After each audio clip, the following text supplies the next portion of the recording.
세상의 AI 빛나는 이곳에서 아이콘 광주 2021. 안녕하십니까? 저는 과학기술정보통신부 광주광역시 정보통신산업진흥원이 주최하고 인공지능산업융합사업단이 주관하는 글로벌 AI 컨퍼런스 아이콘 광주 2021 AI 테크 트랙 컨퍼런스 사회를 맡은 아나운서 강지혜입니다. 반갑습니다. 네, 고맙습니다. 아이콘 광주 2021 컨퍼런스는요, AI 7대 강국 30여 명의 연사를 모시고 인공지능의 현재와 미래를 확인하는 자리라고 생각하시면 될 것 같습니다. 프로그램은 크게 두 개로 나뉘어서 진행이 되는데요.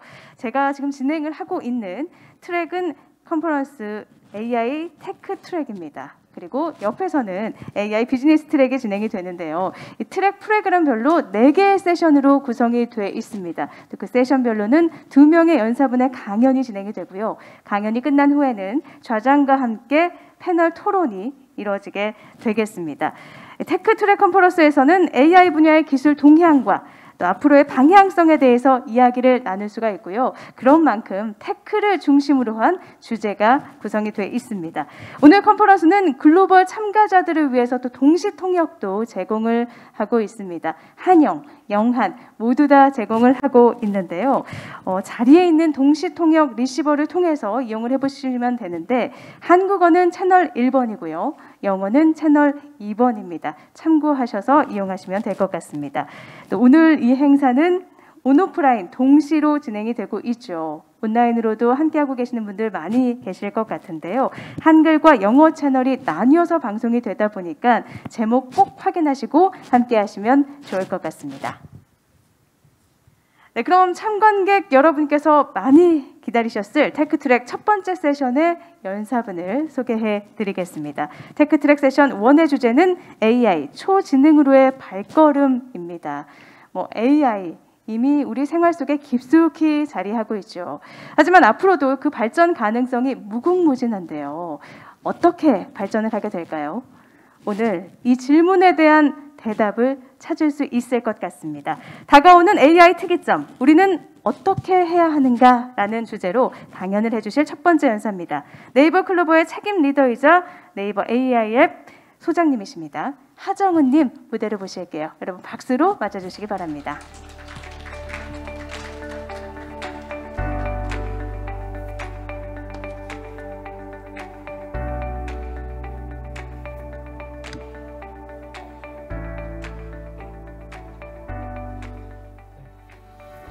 네, 안녕하십니까. 소개받은 네이버 클로버 AI 랩의 하정우라고 합니다. 일단 먼저 늦어지게 된 부분에 대해서 굉장히 사과 말씀드리고요. 제가 오늘 공유 드릴 내용은 저 제목에 AI 특이점이라는 제목이 들어가 있었는데 저는 개인적으로 싱귤러리티 별로 안 좋아합니다. 그래서 조금 더 현실적인 최근에 어떤 AI 핫 트렌드라고 할 수 있는 초대규모 AI 시대 관련해서 이제 우리는 무엇을 준비해야 하는가 중심으로 좀 설명을 드리려고 합니다. 먼저 초대규모 AI 들어가기 앞서 AI 얘기부터 좀 하고 들어가겠습니다. AI 자체 기술에 대해서 친숙하신 분들도 계시겠지만 또 기술 자체에 대해서는 조금 생소하신 분들도 계실 것 같아서 조금 개념을 짚고 넘어갈 예정이고요. 인공지능이라고 하면은 많은 분들이 이런 것들을 기대를 하십니다. 아이언맨의 자비스처럼 물어보면 다 대답해주고 정말 똑똑하고 모르는 게 없고 모든 해결책을 다 제시해주는 이런 것들을 기대를 많이들 하시나 이런 영화들 때문에 저희 같은 인공지능을 만드는 사람들이 굉장히 괴롭고요. 이런 거 만들려면 굉장히 힘듭니다. 그래서 현실은 이제 여러분들 주위에 있는 스피커 정도가 가장 이 자비스에 가까운 기능을 제공하는 것들 중에 하나라고 할 수 있는데 뭐 음악 틀어달라, 뭐 알람 해달라 이런 것들은 좀 잘하는 것 같은데 여러 가지 대화를 좀 해보거나 좀 궁금한 것들을 물어보거나 하면 여전히 좀 아쉬운 부분들이 많이 있습니다. 현재 수준이 이 정도인 것 같고요. 어떤 서비스 관점에서는요. 조금 다른 형태의 AI들이 많이 나오고 있는데 특히 저희 같은 경우는 더더욱 AI가 사람들이 살아가거나 혹은 일하는 방식에 있어서 훨씬 더 생산성을 높여주는 도구로서 크게 기능할 거라고 생각을 하고 있고요. 그 대표적인 예 중에 하나가 저희 네이버 웹툰에서 지난달 공개한 AI 페인터라는 기술입니다. AI 페인터는 이렇게 색깔이 없는 드로잉을 갖다가 이렇게 점만 통통통 찍고 색 톤만 맞춰주면 알아서 채색을 해주는 그런 AI라고 보시면 돼요. 웹툰 작가분들이 실제적으로 많이 쓰고 계신데 굉장히 만족도가 높다고 합니다. 그 작품을 만드는 어떤 그 생산성을 굉장히 높여주면서 그러면서 더 양질의 아이디어 같은 것, 스토리 아이디어들을 더 재밌게 만들 수 있는 컨텐츠 관점에서 굉장히 좋은 도구가 될 수 있는 거죠. 네. 이런 예시를 좀 보여드렸는데 이제 인공지능 하면은 앞서 말씀드린 자비스 같은 것들도 있고 이런 채색하는 AI도 있고 음성인식기도 있고 많습니다. 그래서 크게 인공지능을 좀 구분을 하자면 이렇게 세 가지 정도로 구분이 되는 것 같아요. 그래서 약인공지능, 강인공지능, 초인공지능이라고 얘기를 합니다. 약인공지능, 죄송합니다. 네, 약인공지능은 뭐 성능이 안 좋아서 약인공지능이냐 이런 개념은 아니고요. 개별 풀어야 되는 문제나 태스크의 태스크 스페시픽한 그러니까 태스크 전용의 어떤 AI라고 생각을 하시면 돼요. 그래서 뭐 이런 번역기 혹은 사물 인식을 하는 것, 음성 인식하는 것, 혹은 음성 합성을 하는 이런 어플리케이션들에 가까운 AI들. 그래서 특정 문제를 되게 잘 푸는 AI. 근데 반대로 특정 문제 말고 다른 데 적용하려면 좀 어려운 이런 것들을 약인공지능이라고 얘기를 하고요. 강인공지능은 그와는 좀 달라서 특정 문제만 잘하는 게 아니라 유사한 굉장히 다른 문제들도 금방금방 적용을 해서 좀 더 이게 문제를 훨씬 더 다양하게 풀 수 있는 그리고 스스로 뭐 배울 수 있는 이런 인공지능을 통칭 강인공지능이라고 얘기를 합니다. 뭐 자비스 같은 것들이 실제로 그렇겠죠. 그리고 요즘 보니까 이런 게 또 새로 나왔더라고요. 초인공지능이라는 개념이 나왔던데 원래는 강인공지능 개념이 약간 그런 개념이었는데 이제 싱귤러리티, 뭐 특이점 이런 얘기가 나오면서 이제 얘를 따로 빼낸 것 같습니다. 이런 것들이 해당하죠. 저랑 비슷한 연배 분들은 터미네이터 되게 잘 아실 텐데 터미네이터에 나오는 스카이넷, 뭐 모든 걸 다 알고 인류를 훨씬 초월하는 뭐 이런 개념인 것 같은데 제가 볼 때 이거는 쉽지 않을 것 같고요. 네. 그래서 크게 좀 구분을 해보면 많은 분들이 인공지능과 기계학습, 딥러닝 도대체 어떻게 다른가에 대해서 질문을 주시는데 결국 인공지능은 인위적으로 만든 사람이 인위적으로 만든 어떤 지식체라고 생각을 하면요. AI라는 걸 만들 수 있는 구현할 수 있는 방법이 굉장히 많습니다. 룰 같은 거를 막 다 집어넣어서 만들 수도 있고요. 예전에 실제로 그렇게 했습니다. 인공지능 초창기에는. 혹은 엑스퍼트 시스템 같은 경우가 80년대 그래 했었죠. 근데 최근의 인공지능의 발전은 사실 이런 기계학습 혹은 머신러닝이라고 하는 기술의 발전이 크게 기여를 했다고 보시면 되고요. 특히 머신러닝 중에서 한 기술 분야로 딥러닝이라는 게 있습니다. 완전한 집합관계, 부분 집합관계가 성립이 되고요. 딥러닝은 머신러닝 중에서 인공신경망, 즉 뉴럴 네트워크 기술을 모델을 이용하는 방법을 딥러닝이라고 얘기를 합니다. 그리고 최근 10수년간 AI의 괄목할 만한 발전은 바로 딥러닝의 발전으로부터 기인한다라는 것이 통상적인 이해입니다. 그러면 기계학습이 뭔가에 대해서 잠시 짚고 넘어가겠습니다. 기계학습은 기존의 소프트웨어와는 전혀 다른 부분이 바로 이 부분인데요. 기존은 사람이 어떻게든 규칙 같은 거를 만들어서 프로그래밍을 해서 이렇게 코딩을 해서 프로그램을 만들었죠. 하지만 기계학습은 사람이 개입이 굉장히 적습니다. 데이터가 엄청나게 많이 주어지면 그 데이터로부터 어떤 패턴이든 지식이든 추상하든 이런 것들을 스스로 기계가 학습을 하게 하는 기술입니다.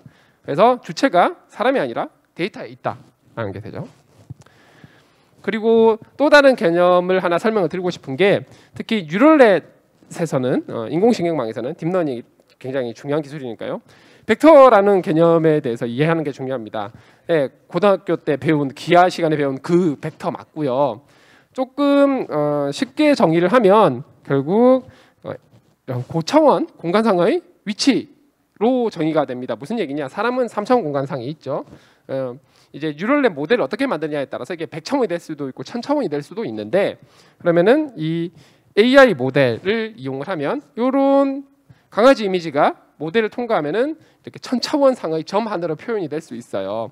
즉 벡터는 방향과 크기에 해당하고 고차원 공간상의 위치에 해당하는데 요런 개 사진 하나가 들어가면 특정한 위치로 고차원 공간상의 위치로 이동을 하게 되고요. 이런 자동차도 마찬가지 AI 모델을 통과하게 되면 이런 고차원 공간상의 점 하나로 표현이 됩니다. 그래서 뭐가 가능해지냐? 자, 벡터니까 더하기 빼기가 돼요. 이런 이미지 개념들이 더하기 빼기가 된다는 얘기는 왕 빼기 남자 더하기 여자를 할 수가 있다라는 겁니다. 정확하게 계산으로. 사람은 대충 봐도 저 정도면 여왕 정도 되지 않을까라고 생각을 하게 될 텐데 실제 AI 모델 돌려서 계산해 보면 이 위치에 여왕이라는 벡터가 있습니다. 이런 게 되기 때문에 현존 여러 가지 AI 것들이 AI의 많은 기능들이 가능해졌다 보시면 되고요. 자, 이게 기본 개념이고 이제 초거대 AI 얘기를 좀 해보겠습니다. 초거대 AI를 직접 들어가기 전에 약간의 개념이 좀 필요합니다. 어떤 거냐면 최근에 AI 서비스를 만들려면 이런 게 필요합니다. 예전에는 내가 풀어야 되는 문제, 예를 들면 물체 인식이다 혹은 얼굴 인식이다 하면은 해당하는 데이터, 얼굴 인식을 위한 데이터 혹은 물체 인식을 위한 데이터를 열심히 모아서 AI 모델을 만들었었습니다만 최근에 어떤 식으로 하느냐, 내가 풀고자 하는 모델을 만들기 이전에 범용으로 쓸 수 있는 좀 더 많은 분야에 쓸 수 있는 공통 모델을 일단 먼저 학습을 시킵니다. 그래서 이를 사전 훈련 혹은 프리트레이닝이라고 얘기를 하고요. 이 모델을 가져다가 내가 풀고자 하는 문제에다가 전위학습 혹은 트랜스퍼 러닝 혹은 파인 튜닝을 시킵니다. 미세 조정 학습 혹은 전위학습이라 얘기를 하고요.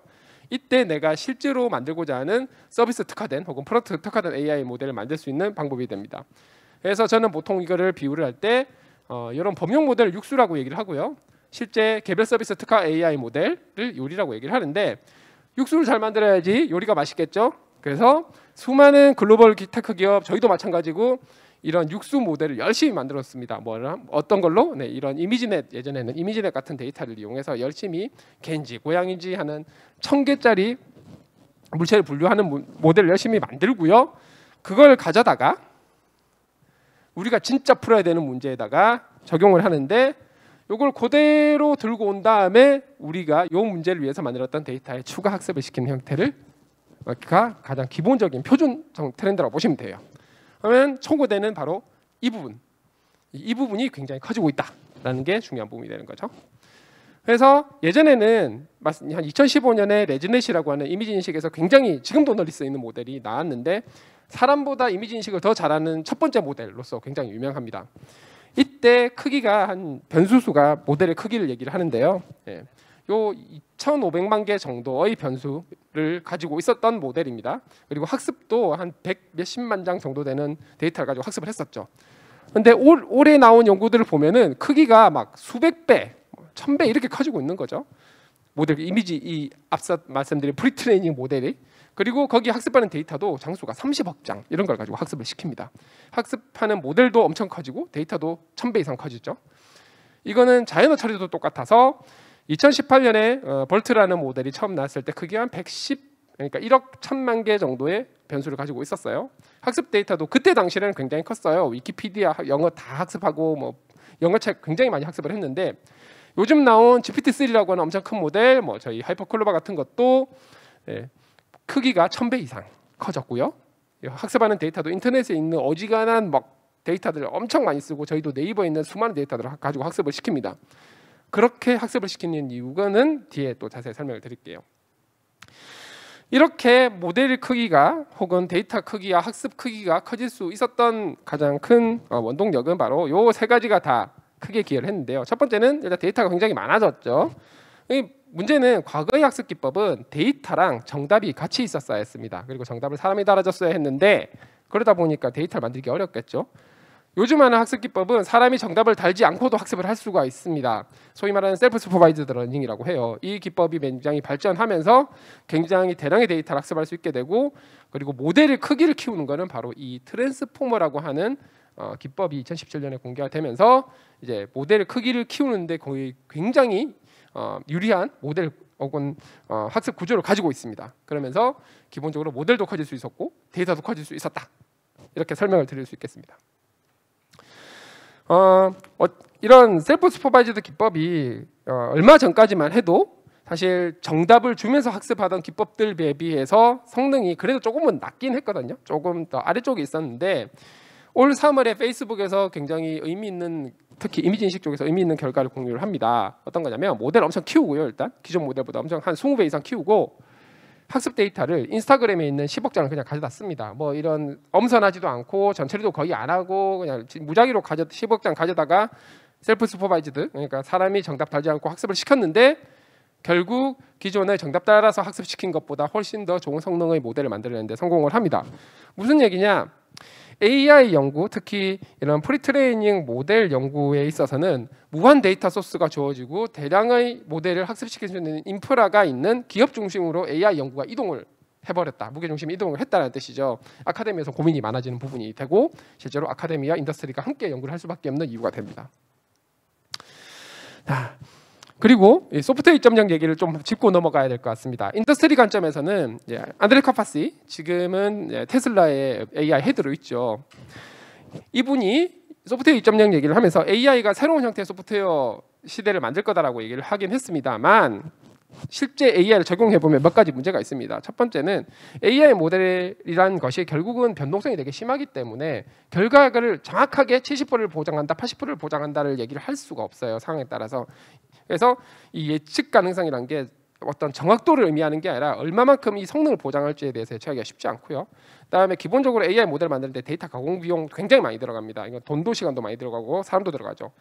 그리고 지속 가능한 관리가 필요하다. 그래서 계속 새로 학습시켜야 되고 사용자들이 계속 바뀌니까 이 패턴이 바뀌거든요. 이런 것들을 계속 다시 평가하고 모니터링하고 팔로우업을 해야 되는데 생각보다 비용이 많이 들더라. 그래서 이 소프트웨어 2.0 다 좋은데 생각보다는 기대보다 훨씬 더 많은 비용이 들어가서 어려움이 있다라는 게 정설이고요. 이 문제를 어떻게 해결할 것인가 고민을 하던 가운데 초대규모 AI에서 그 가능성을 발견을 하게 됩니다. 그러다 보니 이런 최근 3년 동안에 이런 모델의 크기, 프리트레이닝 모델의 크기가 로그 스케일입니다. 지수적으로 증가를 하는 걸 보여주죠. 최근에 마이크로소프트와 엔비디아가 함께 공개한 모델의 크기가 무려 5,300억 개의 변수를 가진 모델입니다. 현존 세계에서 가장 큰 모델이에요. GPT-3보다도 3배 이상 커진 거죠. 도대체 왜 이렇게 실제로 이렇게 키우는 게 의미가 있나 봤더니 결국 기존 AI들이 못했던 것들이 가능해지더라. 찔끔찔끔 키우면은 그냥 정확도만 좀 오르락내리락 하는데 확 키워놨더니 아예 못하던 게 새로운 기능들이 되더라는 걸 확인할 수가 있었고요. 그 대표적인 예가 바로 인 컨텍스트 퓨샷이라는 겁니다. 과거에 어떤 퓨샷 러닝이 됐든 뭐가 됐든 모델 학습을 하려면 어쨌든 데이터를 가지고 여기 있는 그레디언트 업데이트, 즉 모델 자체의 어떤 고유값을 변경을 해줘야 했습니다. 변경하는 것 자체가 학습이거든요. 그런데 모델을 키워놨더니 이런 고유값 변경 안 해도 데이터 조금 보여줬더니 그걸 모사한 행동, 그걸 모사한 생성, 분류가 다 되더라는 거죠. 고유값이 변하지 않기 때문에 별다른 노력 없이 아무데나 다 적용을 할 수 있더라. 사실 아무데나까지는 아니고 훨씬 더 많은 범위에, 많은 공간에다, 많은 곳에 적용을 할 수 있으니까 적용 비용이 감소를 하게 되는 거예요. 그게 사실은 이런 모델의 크기에 따라서 가능해지더라는 걸 GPT-3 연구에서 실험적으로 보여줍니다. 그런 것들 대표적인 또 눈에 보이는 결과 중에 하나가 바로 글쓰기 능력입니다. GPT-3로 가지고 200단어 정도의 글을 쓰게 해서 사람들에게 이게 AI가 쓴 글일지 사람이 쓴 글일지 맞춰보라라고 했더니 열심히 고민해서 맞춘 정확도가 50%입니다. 둘 중에 하나 찍어도 50%지 않습니까? 아무리 고민을 해서 하나 그냥 찍으나 결과가 똑같다는 얘기죠. 한마디로 구분을 할 수 없다라는 얘기입니다. 심지어 우리가 눈여겨볼 곳은 바로 이 부분입니다. 오히려 더 많이 틀려요. 열심히 고민을 했는데 이유는 선입견이 있습니다. AI는 문법이 틀릴 거야. 어색할 거야. 그 선입견이 잘못됐습니다. 저보다 글 잘 쓰고요. 다만 문제는 글은 되게 잘 쓰는데 그 안에 있는 내용이 오순되는 경우가 많고 이상한 얘기로 빠지는 삼천포로 빠지는 경우가 좀 있습니다. 그런 것들에 대해서 좀 알게 되면은 그나마 성능이 올라서 사람들이 훈육을 받으면 한 55% 정도 된다. 그만큼 구분하기 힘들다는 얘기죠. 글만 잘 쓰는 게 아닙니다. 이런 그린 클락 인 더 쉐이프 오브 스퀘어라는 영어 이 텍스트에 해당하는 그림도 그려주고요. 코드도 짜줍니다. 심지어 소팅해줘 하면 소팅하는 프로그램 짜줘 하면은 소팅하는 알고리즘 코드를 짜줍니다. 물론 다 짤 수 있는 건 아니고요. 그래서 프로그래머 분들이 너무 걱정하실 필요는 없고 다만 내가 프로그래밍을 하는데 생산성을 굉장히 높여줄 수는 있겠죠. 자잘한 거 일일이 다 짜려면 굉장히 귀찮으니까요. 이런 것들도 가능하고 최근에는 수학 문제도 풉니다. 철수는 사가 3개, 영희는 사가 4개 있는데 총 합계는 몇 개일까? 3 더하기 4를 묻는 게 아닙니다. 이런 언어로 제시된 수학 문제도 푸는 게 GPT-3를 파인튠, 이것도 파인튠한 거고, 이것도 파인튠한 거고, 그것도 파인튠해서 문제 적용을 하고 있죠. 딥마인드는 원래 이런 쪽의 연구 방향에 대해서 약간 회의적이었는데 딥마인드조차도 지난주에 공개를 합니다. 초대규모 AI 자체 모델인 고퍼를 280빌리언, 2,800억 개 정도의 변수를 가진 모델을 공개를 했는데 과연 딥마인드답게 기존에 나와 있던 GPT-3나 여러 가지 모델들을 아주 압도하는 성능을 보이는 초대규모 AI를 공개를 했습니다. 그래서 실제 한 124개 문제 중에 100개에서 최고 성능을 보였다라고 자랑을 했죠. 바야흐로 정말 초대규모 AI가 정말 중요하고 굉장히 가능성이 높다는 걸 확인할 수가 있죠. 그럼 이렇게 중요한 초대규모 AI 너도 나도 모두 다 해야 되느냐? 네, 모든 식당에서 육수를 다 끓이지는 않죠. 네, 육수를 정말 잘 끓이는 식당에서 육수를 공급받아서 함께 받아서 요리를 만드시면 됩니다. 네, 그래서 모두가 다 육수를 끓일 필요는 없다는 말씀 꼭 드리고 싶고요. 네, 저희는 이제 육수를 만드는 회사, 그래서 함께 생태계 관점에서 협업을 하면 좋겠다는 얘기고요. 클로바 얘기 잠시 하고 넘어가겠습니다. 왜냐하면 하이퍼 클로바 얘기를 해야 되기 때문에. 네이버 클로바는 네이버 전체의 AI를 책임지는 조직, 이런 어떤 기술 연구부터 시작해서 서비스 프로덕트까지 책임지는 조직이라고 생각을 하시면 되고요. 저희가 만든 기술들이 네이버의 각종 서비스에 다 적용이 되어 있다고 보시면 됩니다. 그래서 저희가 이렇게 열심히 AI 투자를 하는 이유는 저희는 플랫폼 기업이고요. 아시다시피 플랫폼 기업의 지속 가능성은 플랫폼의 구성원들, 즉 사용자나 저희 같은 경우는 이제 SM이라고 얘기를 합니다. 중소상공인 분들, 이분들의 경쟁력, 그리고 인플루언서 혹은 크리에이터, 동영상 같은 경우는 이분들의 경쟁력이 저희의 경쟁력이라고 생각을 해요. 이분들의 경쟁력을 어떻게 강화시켜 드릴 거냐? 클라우드와 AI 기술을 통해서 툴을 제공을 하고 그 툴을 통해서 정말 멋진 컨텐츠들을 만들 수 있고 훨씬 더 멋진 어떤 플랫폼 위에서의 서비스를 만들 수 있도록 도와드리는 게 중요하기 때문에 저희가 AI 기술 열심히 연구 투자를 하는 거고요.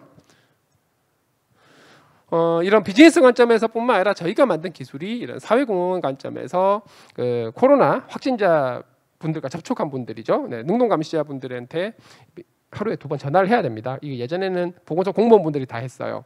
요즘처럼 확진자가 많을 때는 수만 명한테 전화를 해야 되는데 이게 될 리가 없지 않습니까? 현실적으로 불가능합니다. AI가 대신 전화를 걸어서 상태를 확인할 수가 있습니다. 작년 기준 성남시에만 10만 건 통화를 했고요. 이 10만 건을 만약에 AI가 없었다면 공무원분들이 했어야 했다라는 거죠. 굉장히 힘들었겠죠. 이런 것들도 도움을 줄 수 있고요. 실제 강의 들으시는 분들, 특히 학생들, 대학생들이 굉장히 많이 쓴다고 합니다. 클로바 노트, 즉 녹음한 거를 앱에다 올리면 텍스트로 다 이렇게 전사를 해줘요. 이렇게 되면은 기자님들 같은 경우도 이제 예전에는 녹음기 다 들고 다니셨는데 요거 쓰시면 훨씬 더 기사 쓸 때 편하겠죠. 그래서 현재 100만 가입자들을 넘었고 굉장히 많이 쓰고 계시고요. 이런 클로바 더빙 같은 경우는 이제 텍스트 투 스피치, 스피치 투 텍스트라고 하죠. 아니 반대구나. 네, 텍스트 투 스피치. 그래서 텍스트를 입력을 하면 굉장히 자연스러운 사람과 같은 자연스러운 합성음을 만들어서 제공을 합니다. 어디다 쓰느냐? 요즘 같은 언택트 시대 교육 자료를 만드는데 다 녹음하기 쉽지 않으니 이거를 웨이브 텍스트를 넣고 웨이브 파일 다운받아서 인베딩을 시키는 거죠, 자료에. 혹은 동영상에다가도 이렇게 재밌게 넣을 수 있습니다. 근데 컨텐츠 만들 때 굉장히 유용하게 사용되고 있고요. 다시 초대규모 AI 얘기로 좀 넘어오겠습니다. 저희가 초대규모 AI에 집중한 부분은 말씀드린 바와 같이 소프트웨어 2.0 시대에 풀어야 되는 문제의 가능성을 바로 초대규모 AI에서 찾았기 때문입니다. 저희 같은 경우도 이런 굉장히 다양한 서비스들에 대해서 개별 모델을 만들어야 했고, 개별 모델을 만들려면 개별 데이터들을 다 수집해 가지고 진행을 해야 되는데 여기서 만든 모델이 여기 적용되느냐? 잘 안 되거든요. 하지만 이런 초대규모 AI 모델을 크게 만들어 놓고 비슷한 류의 모든 데이터들을 다 같이 학습을 시켜 놓으면 이런 데 적용하는 게 굉장히 쉬워집니다. 아까 보셨듯이 파라미터 업데이트를 거의 하지 않고도 적용이 가능해지는 거예요. 이런 적용 비용 굉장히 줄일 수 있고 시간도 줄일 수 있습니다. 회사들 입장에서 보면 굉장히 AI 개발 방법론 자체가 바뀐다는 얘기가 되죠. 그렇게 해서 만들어진 게 하이퍼클로바라고 생각을 하시면 됩니다.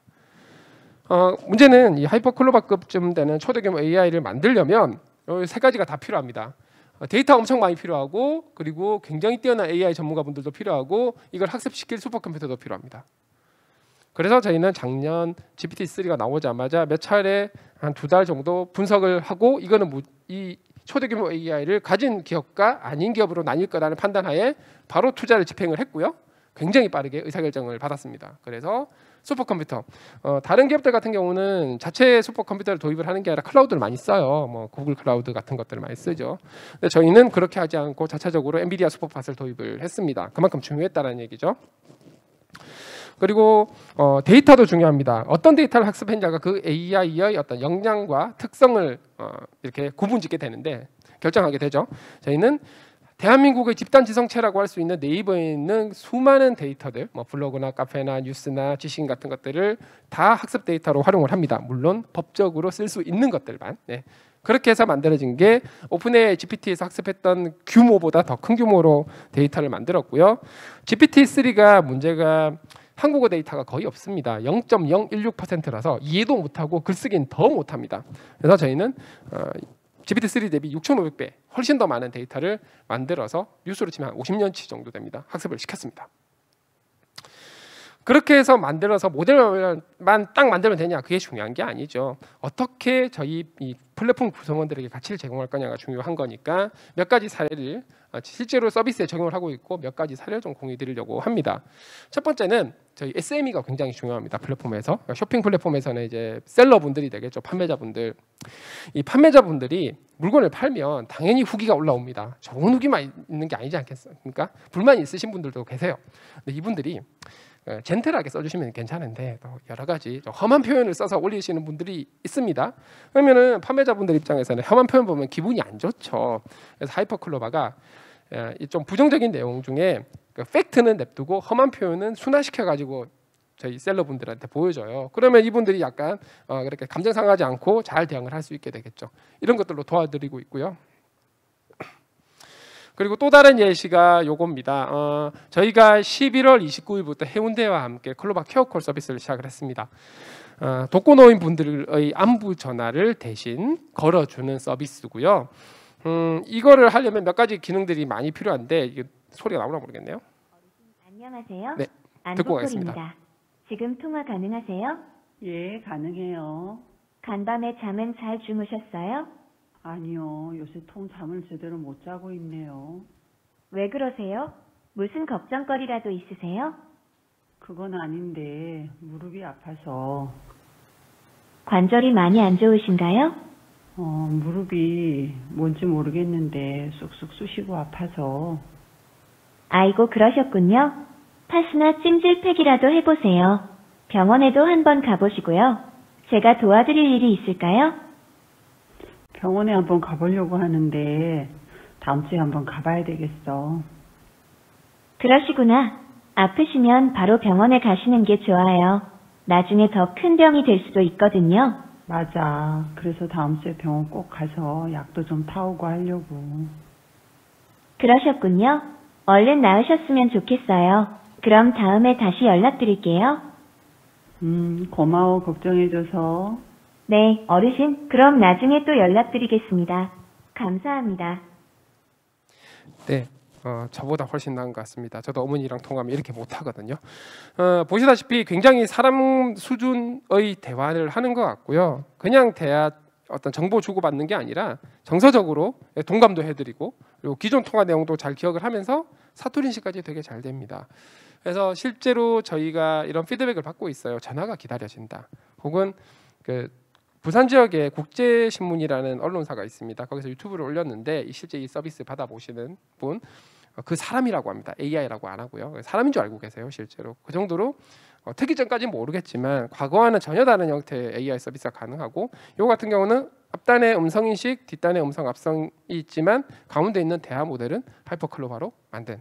그렇다고 뭐 엄청 페르소나 챗봇을 만들기 위해서 데이터를 엄청 많이 썼느냐? 그렇지도 않습니다. 네.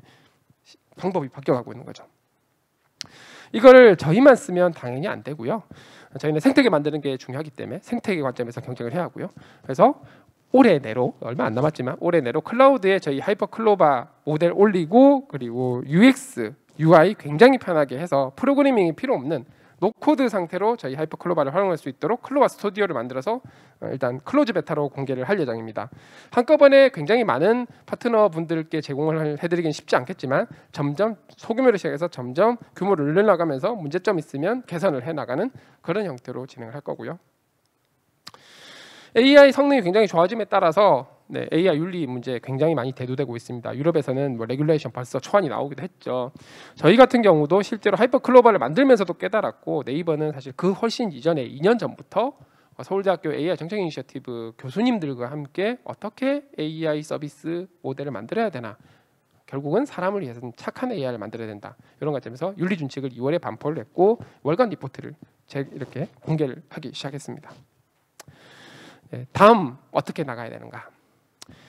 사실 초대규모 AI 많이 여러 가지 말씀을 드렸지만 풀어야 될 문제도 여전히 많이 남아 있습니다. 완전한 체가 아니고요. 아직도 가야 될 길이 굉장히 많습니다. 예를 들면은 학습한 데이터의 편향성이 또 뒤로 나왔네. 학습한 데이터의 편향성이 모델의 편향성으로 바로 이어지는 문제가 여전히 있고요. 해결해야 됩니다. 말씀드린 바와 같이 글을 문법적으로는 굉장히 잘 쓰는데 내용이 좀 안 맞는 경우가 많습니다. 이런 것들도 해결을 해야 되죠. 기본적으로 메모리가 아주 길지 않기 때문에 이런 것들도 해결을 해야 되고, 생각보다 컨트롤을 좀 더 잘할 수 있도록 만들어야 되고, 워낙 크니까 느립니다. 좀 이렇게 대화 모델은 좀 빠를 필요가 있는데 이런 것들 적용하려면 당연히 좀 더 빠르게 만들 공리를 해야 되겠죠. 그래서 저희가 서울대 카이스트와 함께 전에 없는 형태의 산학협력연구센터를 만들었고, 저희 연구자분들, 교수님들, 학생들 다 함께 모여서 경우에 따라서는 겸직 교수까지 들어가면서 이렇게 문제를 같이 풀고 있습니다. 국내뿐만 아니라 해외에 있는 이런 미국에 있는 뭐 뉴욕대나 카네기 멜론, 그리고 유럽에 있는 저희 네이버랩스 유럽 연구소뿐만 아니라 뭐 튜빙계 같이 신뢰 가능한 AI 잘하는 곳, 그다음에 옥스퍼드 이런 곳이랑도 협업을 해서 문제를 풀고 있고요. 동남아는 이제 저희가 오히려 기술을 좀 공유해주는, 그러면서 데이터도 구축을 하는 형태로 협업을 진행을 하고 있습니다. 혼자서 풀 수 있는 게 아니기 때문이죠. 결국 AI는 이런 PC나 인터넷, 모바일이 세상을 바꿨던 거 이상으로 세상의 변화를 가져올 거고, 거의 인프라 기술 혹은 그 저변에 녹아드는 기술로 가게 될 거라고 생각을 합니다. 앞으로는 AI 리터러시, AI와 함께 살아가는 게 굉장히 중요하게 될 것 같고요. 그런 관점에서 현 시점에서 보면 AI 트랜스포메이션이 굉장히 중요하기 때문에 많은 기업들이 하려고 노력을 하고 있습니다. 하지만 소프트웨어 2.0에서 보여드렸던 그런 문제들로 인해서 쉽지 않거든요. 이런 것들을 초대규모 AI로 풀 수 있다고 한다면 직접 셀프로 만드실 게 아니라 저희가 만든 초대규모 AI에 각자 저희 파트너분들이 생태계 파트너분들이 고유의 데이터를 함께 학습을 시켜서 이게 같은 프리트레이닝을 할 수도 있고 파인튜닝을 할 수도 있겠습니다. 이런 형태로 개별 문제들을 해결할 수 있는, 적용할 수 있는 형태가 현실적인 AI 트랜스포메이션 방법이 아닐까 생각을 하고요.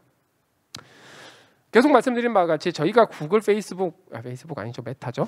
마이크로소프트, 뭐 오픈 AI 이런 곳들과 경쟁을 하기 위해서는 저희 혼자서 될 일이 아니라 이런 대학교, 그다음에 파트너 기업들, 스타트업들, 저희 플랫폼 구성원들과 함께 생태계를 정말 강력하게 잘 구축을 해서 생태계 대 국가로 경쟁을 해야 된다고 생각을 하고, 이렇게 해야 미국, 중국 지금 저만큼 앞서 나가고 있는 기업들과 경쟁을 할 수 있지 않을까 생각을 합니다. 마지막은 채용 멘트고요. 주위에 AI 잘하시는 분들, 관심 많으신 분들 있으면 뭐 이쪽으로 질문 주시고 지원해 주시면 감사하겠습니다. 감사합니다.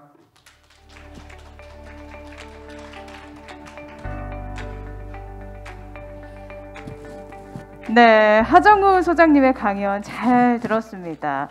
이렇게 AI를요 육수하고 요리에 비유한 점이 참 인상적이었는데요. 그리고 하이퍼클로바가 AI로 모두의 능력이 되다가 슬로건이더라고요. 오늘 말씀하신 것처럼 AI 하이퍼클로바를 통해서 모두의 능력이 잘 발휘가 되면 좋겠습니다.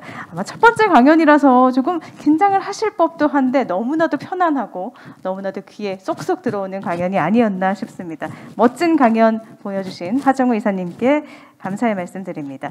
두 번째 강연도 만나봐야겠죠. 두 번째 강연은 통합 번역 플랫폼 플리토의 이정우 대표님께서 진행을 해주실 예정입니다. 올해 초 네이버와 전략적 사업 제휴를 체결한 플리토인 만큼 이번 강연 내용도 기대가 되는데요. 집단지성을 통해 보는 인공지능 서비스의 미래라는 주제로 강연을 해주시겠습니다. 여러분, 이정수 대표님 박수로 맞아주시기 바랍니다.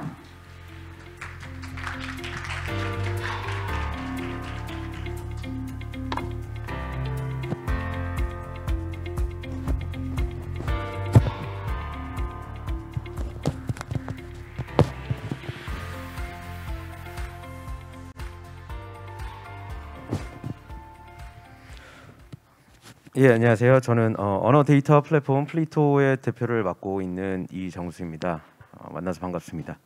원래 그 첫 발표가 저였고 그 다음 발표가 하정우 소장님이셨는데 제가 주최 측에 바꿔달라고 말씀을 드렸습니다. 네, 흔쾌히 받아주셔서 너무 감사드리고 오늘 하정우 소장님의 발표를 듣고 나니 바꾸길 잘했다라는 생각이 듭니다. 그 이유는 처음 발표에서 말씀드린 내용이 이제 뒤에 쭉 연결이 돼서 나올 것 같다라는 생각이 들고요. 그렇기 때문에 처음 발표를 들으셨다면 그 발표와 저의 발표가 어떻게 연결이 되는지 한번 생각해 보시면서 들으시는 게 좋을 것 같습니다. 그래서 뭐 아까 육수와 요리에 대해서 말씀을 하셨는데 너무나 좋은 비유였고요. 저희 회사는 그 육수의 재료를 만드는 회사다라고 생각을 하면 될 것 같습니다. 그래서 처음에 이제 소개는 번역 플랫폼이라고 말씀해 주시지만 번역은 저희 회사의 이제 일부 한 5% 정도에 들어가는 사업이고요. 현재는 전반적인 언어 데이터 플랫폼으로 사업을 하고 있는 상황입니다. 요새 뭐 여러분들 메타버스 얘기 많이 들으셨잖아요. 그래서 지금 정도 되면은 본인만의 메타버스가 다 있을 거다라고 생각을 하고 있습니다. 나는 이게 메타버스다. 나는 이게 메타버스다. 이런 얘기 많이 하실 것 같은데 사실 뭐 이런 새로운 환경이 되다 보면은 각자만의 정의를 갖고 나오게 되어 있습니다. 뭐 어떤 메타버스가 맞냐라고 토론을 하는 거는 큰 의미가 없을 것 같고요. 그냥 자기 분야에 맞게 혹은 자기 업종에 맞게 메타버스를 다들 생각하실 거고 하지만 여기서 다들 같은 생각을 하시는 거는 메타버스에 있어서 인공지능이 많이 중요하다. 또 앞으로 인공지능이 중요해질 거다라는 것입니다. 왜 그러냐면 예전에 저희 뭐 싸이월드를 써보시면 아시겠지만 이런 캐릭터나 미니미들이 움직이거나 그러지 않거든요. 좀 더 현실화된 메타버스를 즐기기 위해서 객체 구성, 물건이 어떻게 구성되어 있는가 그걸 일일이 다 그릴 수가 없잖아요. 그리고 사람이나 사물이 어떻게 동작하는가 마이크를 들고 제가 이 마이크를 떨어뜨리면 이 마이크가 어떻게 될 것이냐 이 중량이라든지 질감이 어떻게 변할 것이냐 이런 거를 사람이 일일이 그려줄 수가 없기 때문에 인공지능을 통해서 사실 보여줄 수 있게 되는 것이죠. 그렇기 때문에 지금 이제 여러분 요새 젊은 친구들이 되게 많이 쓴다고 하더라고요. 이 제페토를 보면은 제페토 내 메타버스는 사실 상당히 현실과 비슷하게 많이 변해 있습니다. 많은 사람들이 옛날에 싸이월드 썼을 때랑 큰 차이가 없지 않나요? 사실 전반적인 그 철학에 있어서는 비슷할 수 있지만 현재 이런 객체 구성이라든지 사물 동작에 있어서는 훨씬 자유롭고 그렇기 때문에 메타버스에서 가장 중요한 가상현실과 현실 세계의 연결고리가 훨씬 더 자유롭게 구성이 더 되어 있습니다. 요새 이런 인공지능들이 많이 발전을 하고 있죠. 그래서 아까 아이언맨 자비스도 저희가 강의에 나왔지만 이거는 이제 아이언맨을 딥페이크란 기술로 인공지능 기술로 얼굴만 톰 크루즈로 합성을 시킨 겁니다. 그래서 뭐 유튜브에 영상이 올라와 있는데요. 보면은 정말 톰 크루즈가 후속편을 찍었나라고 생각할 만큼 전혀 어색함이 없고요. 그다음에 요새 이런 버추얼 인플루언서라 그래서 저희가 실제 사람을 사용하지 않고 이런 가상으로 만들어진 아이돌을 사용을 해서 모델을 한다든지 하는 기업들이 많이 생기고 있죠. 여러 가지 장점들이 많이 있습니다. 왜냐하면 저희가 사람을 이용하는 경우에 이 사람을 통한 리스크라는 게 있을 수가 있고요. 요새 뭐 코로나로 다들 많이 힘드신데 격리가 될 수도 있는 부분이고요. 하지만 이런 버추얼 인플루언서 같은 경우는 공간이라든지 시간 혹은 질병 같은 데 제약이 없기 때문에 요새 많은 업체들이 이런 버추얼 인플루언서를 활용하고 있습니다. 참고로 동작은 사람이 실제로 하는 겁니다. 아직까지 그거를 자연스럽게 하기 쉽지 않기 때문에 외모만 저희가 이런 버추얼 인플루언서로 바꾼 상황이다라고 생각을 하시면 될 것 같습니다.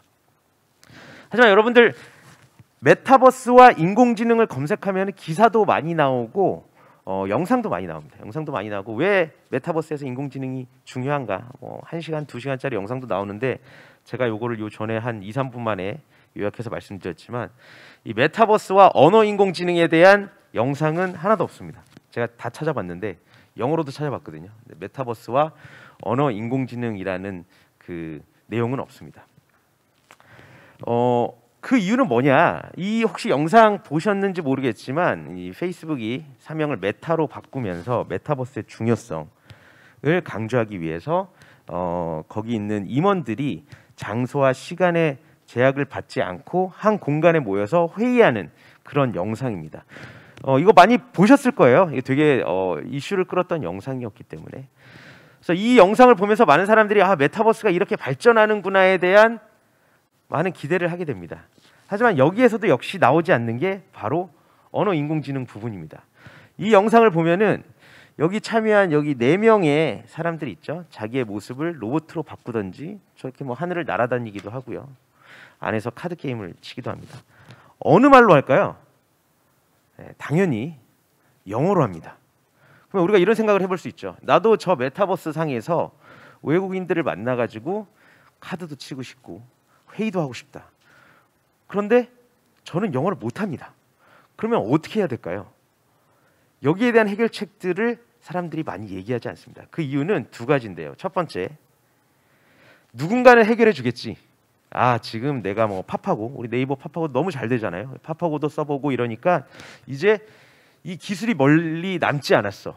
이제 나는 외국어를 안 배워도 되고 자연스럽게 저런 데 들어가면은 어느 큰 기업에서 좋은 기술을 가지고 서비스를 제공하고 있을 거야. 그렇기 때문에 나는 그걸 쓰면 돼.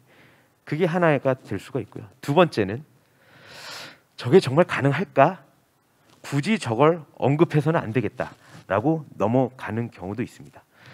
저 같은 경우에는 후자, 저게 정말 가능할 것인가? 혹은 언제 가능할 것인가? 혹은 저걸 가능하게 하려면 저희가 어떻게 해야 하는가에 대한 말씀을 좀 드리려고 해요. 참고로 지금 인공지능 아까 클로버에서도 다양한 일을 하고 있고 다양한 인공지능을 하고 있고 여러 가지 학습을 통해 가지고 모델을 통해서 학습을 하고 있는데 지금 제가 강의하는 거는 동시 통역이 나가는 걸로 알고 있습니다. 지금 영어로 동시 통역이 나가고 있는데 이 영어로 동시 통역 하시는 분이 과연 인공지능 기술을 몇 프로로 활용하고 있을까? 제가 여기서 단연코 말씀드리는데 0%입니다. 지금 동시 통역 하시는 분은 이 리시버를 제외하고는 저희가 40년, 50년 전에 했던 방식 그대로 아마 동시 통역을 하고 계실 겁니다.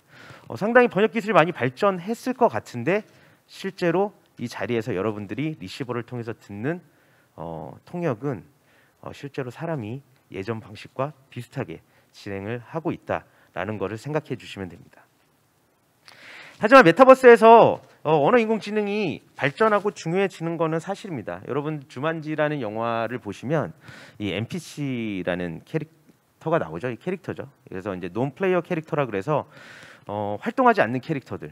그러니까 내가 플레이어가 선정하지 않는 캐릭터, 그냥 이 안에서 존재하는 그런 캐릭터들이 나오는데요.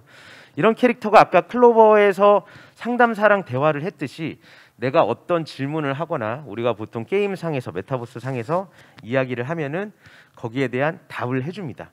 그래서 이 주만지라는 영화를 보면은 거기서 그 캐릭터들이 실제로 이제 주인공들이 여기 이 사람이 대답하지 못하는 내용들을 가끔 물어볼 때가 있어요. 그러면 이 NPC가 저희 현실을 반영해가지고 그 같은 말만 계속 반복을 하는 부분이 있습니다. 저희도 언어 인공지능을 쓰고 뭐 이런 인공지능 상담을 쓰다 보면은 죄송합니다, 잘 알아듣지 못했습니다. 혹은 내가 묻는 거에 대해서 같은 말을 계속 반복하거나 그런 어색함을 느끼신 적도 있을 텐데 그런 부분을 현실적으로 반영했다라고 영화에서 반영했다라고 생각을 하시면 될 것 같은데요. 물론 그런 부분은 지금 많이 좋아지고 있습니다. 그렇게 좋아지는 이유는 결국에 뭐 이유라기보다는 그렇게 좋아지다 보면은 좀 더 메타버스나 이런 데서 자연스럽게 쓸 수가 있게 되는 거겠죠. 이것도 아까 나왔던 내용이었죠. GPT-3가 2020년에 출시가 되면서 이런 언어 인공지능적인 부분을 풀려는 기업들의 노력이 상당히 많아지고 있습니다. 그래서 이제 요거를 보시면 실제로 GPT-3를 통한 질문과 답입니다. 그래서 뭐 파우스트는 누가 썼죠? 뭐 누가 썼습니다. 파이널 판타지 6의 마지막 보스죠. 이렇게 보면은 사실은 뭐 사람과 사람이 대화한 것처럼 느껴질 정도의 답이 나왔다라고 생각을 하실 수가 있고요. 실질적으로 보면은 사람이 했는지 기계가 했는지 알아보기가 쉽지가 않습니다. 이게 가능해진 이유는 아까 말씀드렸다시피 방대한 양의 데이터를 학습해서 그렇게 된 거고요. 이렇게 방대한 양의 학습 데이터를 학습할 수 있었던 이유는 현재 뭐 여러 가지로 발전하고 있는 GPU라든지 혹은 엔진 때문에 이렇게 다양한 장소와 뭐 시간에 구애받지 않고 다양한 곳에 있는 데이터들을 빠르게 학습하고 거기에 대한 결과를 낼 수 있는 상황입니다. 그렇기 때문에 이제 이런 것들이 조금 더 학습이 많이 된다면 아까 주만지에서 나왔던 NPC와는 다르게 저희가 뭐 젊은 친구들이 많이 사용하는 제페토 같은 데서도 본인이 현실에서는 할 수 없지만 자기 집에 뭐 집사를 하나 두고 그 집사가 방문하는 사람들에게 좀 더 자유롭게 이야기를 전달할 수 있는 그런 상황도 될 수가 있겠죠. 자, 지금까지는 좀 긍정적인 얘기를 해드렸다면 지금부터는 부정적인 얘기가 아니라 좀 한계에 대해서 말씀을 드리려고 합니다. 아마 여기 계시는 많은 분들이 기계가 이렇게 발전했어? 기계가 결국 인간의 범위까지 들어오네? 기계가 어떻게 우리가 다 지배하면 어떡해? 라는 걱정을 하시는 분들도 있을 거다라고 생각을 하겠지만 현재 인공지능에 있어서 한계는 분명히 존재한다라는 걸 말씀드리려고 하고요. 그것이 저희가 생각하는 메타버스라든지 아까 초인공지능에 대해서 말씀하셨는데 그까지 진행하는 데 있어서 자연스러운 메타버스라든지 초인공지능으로 발전하는 데 있어서 어떤 걸림돌이 되는지에 대해서 말씀을 드리려고 합니다. 자, 아까 다시 보셨던 GPT-3의 결과를 보여드릴게요. 요거 결과를 보여드렸는데 이렇게 보면은 괜찮은 것 같잖아요. 예, 이 괜찮은 것 같은데 이게 이제 저희가 인터넷에서 썼던 내용들을 빠르게 가져와서 학습시켜서 내온 결과입니다. 그 말은 무슨 말이냐면 인터넷에 있는 데이터가 진실이 아닌 경우에는 나올 수 있는 답도 진실이 아닐 수가 있습니다. 예를 들어서 여러분들 뭐 어떤 주제에 있어서 찬반 토론이 일어났을 때 많은 사람들이 작업을 해가지고 찬성에 해당하는 데이터를 많이 쌓아놨다.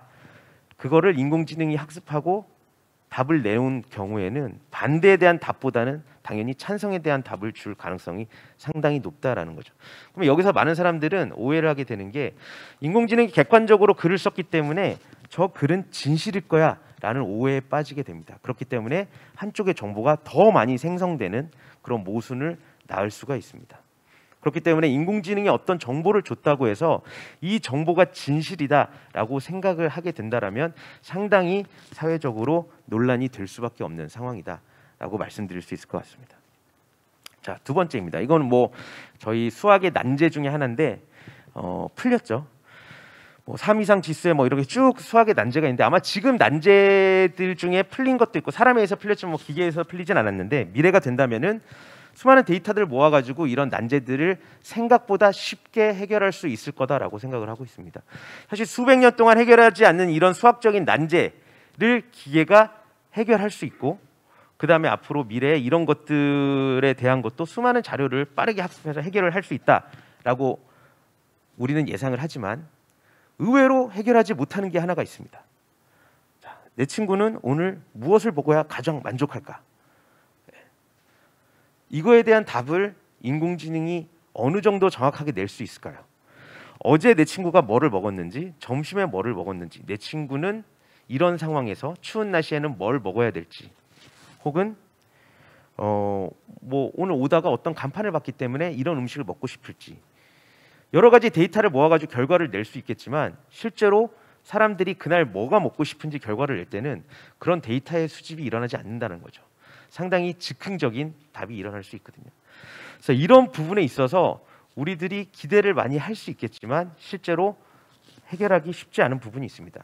이거를 명확하게 두 개로 나뉘자면 객관적인 데이터 값이 있는 거에 대해서는 저희가 결과를 낼 수가 있습니다. 하지만 그 데이터의 주관성이 들어가기 시작하면은 그 다음부터 결과를 내기가 아무리 학습된다 그래도 결과를 내기가 쉽지 않은 부분이 분명히 존재를 합니다.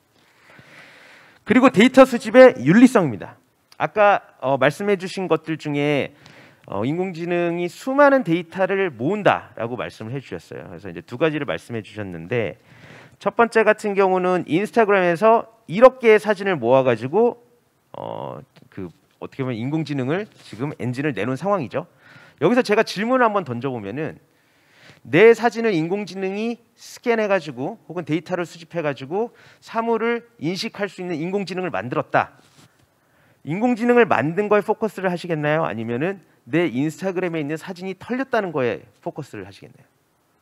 나는 분명히 내가 인스타그램에 사진을 올릴 때 인스타그램 측에서 내 사진을 이용해서 본인들이 나중에 유료화할 그런 인공지능 개발에 동의를 하지 않았을 사람들이 대부분이거든요.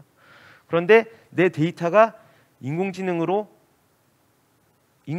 개발에 무단으로 어떻게 보면 사용됐을 수도 있다라는 말이죠. 그렇기 때문에 많은 기업들이 어떻게 하면 이거를 법적으로 저작권이 있는 데이터를 쓸 수 있을까에 대한 많은 고민을 하고 있습니다. 그게 무슨 뜻이냐면 예를 들어서 이런 수학 난제에 있어서 결과가 나왔습니다. 많은 사람들이 결과가 나온 거에 대해서 만족할 수 있겠지만 실제로 그 결과를 내는 데 있어서 다른 사람들의 지식을 무단으로 사용했다라고 한다면 그건 분명히 윤리적인 문제가 될 수 있겠죠. 저희가 수능에서 문제를 푸는 데 있어서 그 수능 문제를 푸는데 옆에 있는 사람들의 답안지를 베껴서 풀었다라고 한다면 점수는 잘 나왔겠지만 사실 그 푸는 과정에 있어서 윤리성은 좋지 않을 수가 있습니다. AI도 마찬가지입니다. AI의 인공지능을 저희가 사람의 뇌라고 본다면 사람의 뇌가 올라가는 데 있어서 합법적인 비용을 내고 학원을 다니거나 아니면 과외를 받을 수가 있습니다. 하지만 그러지 않고 무단으로 도용된 자료를 이용해 가지고 그 뇌의 수준이 올라갔다면 분명히 윤리적인 문제가 될 수 있겠죠. 근데 GPT-3도 비슷한 문제가 있습니다. GPT-3 같은 경우는 방대한 양의 데이터를 빠르게 모으고 있습니다. 하지만 여기서 나오지 않는 건 어떤 데이터를 모았냐라는 겁니다. 많이 모아가지고 빠르게 성장한다. 좋을 수 있습니다. 하지만 어느 순간 여러분들이 올리는 글들, 여러분들이 만든 내용들 그런 것들이 어떻게 보면 어느 기업의 엔진을 만드는데 자신도 모르게 쓰일 수 있다라는 사실입니다. 특히 언어의 경우에는 그런 부분이 상당히 많습니다. 왜냐?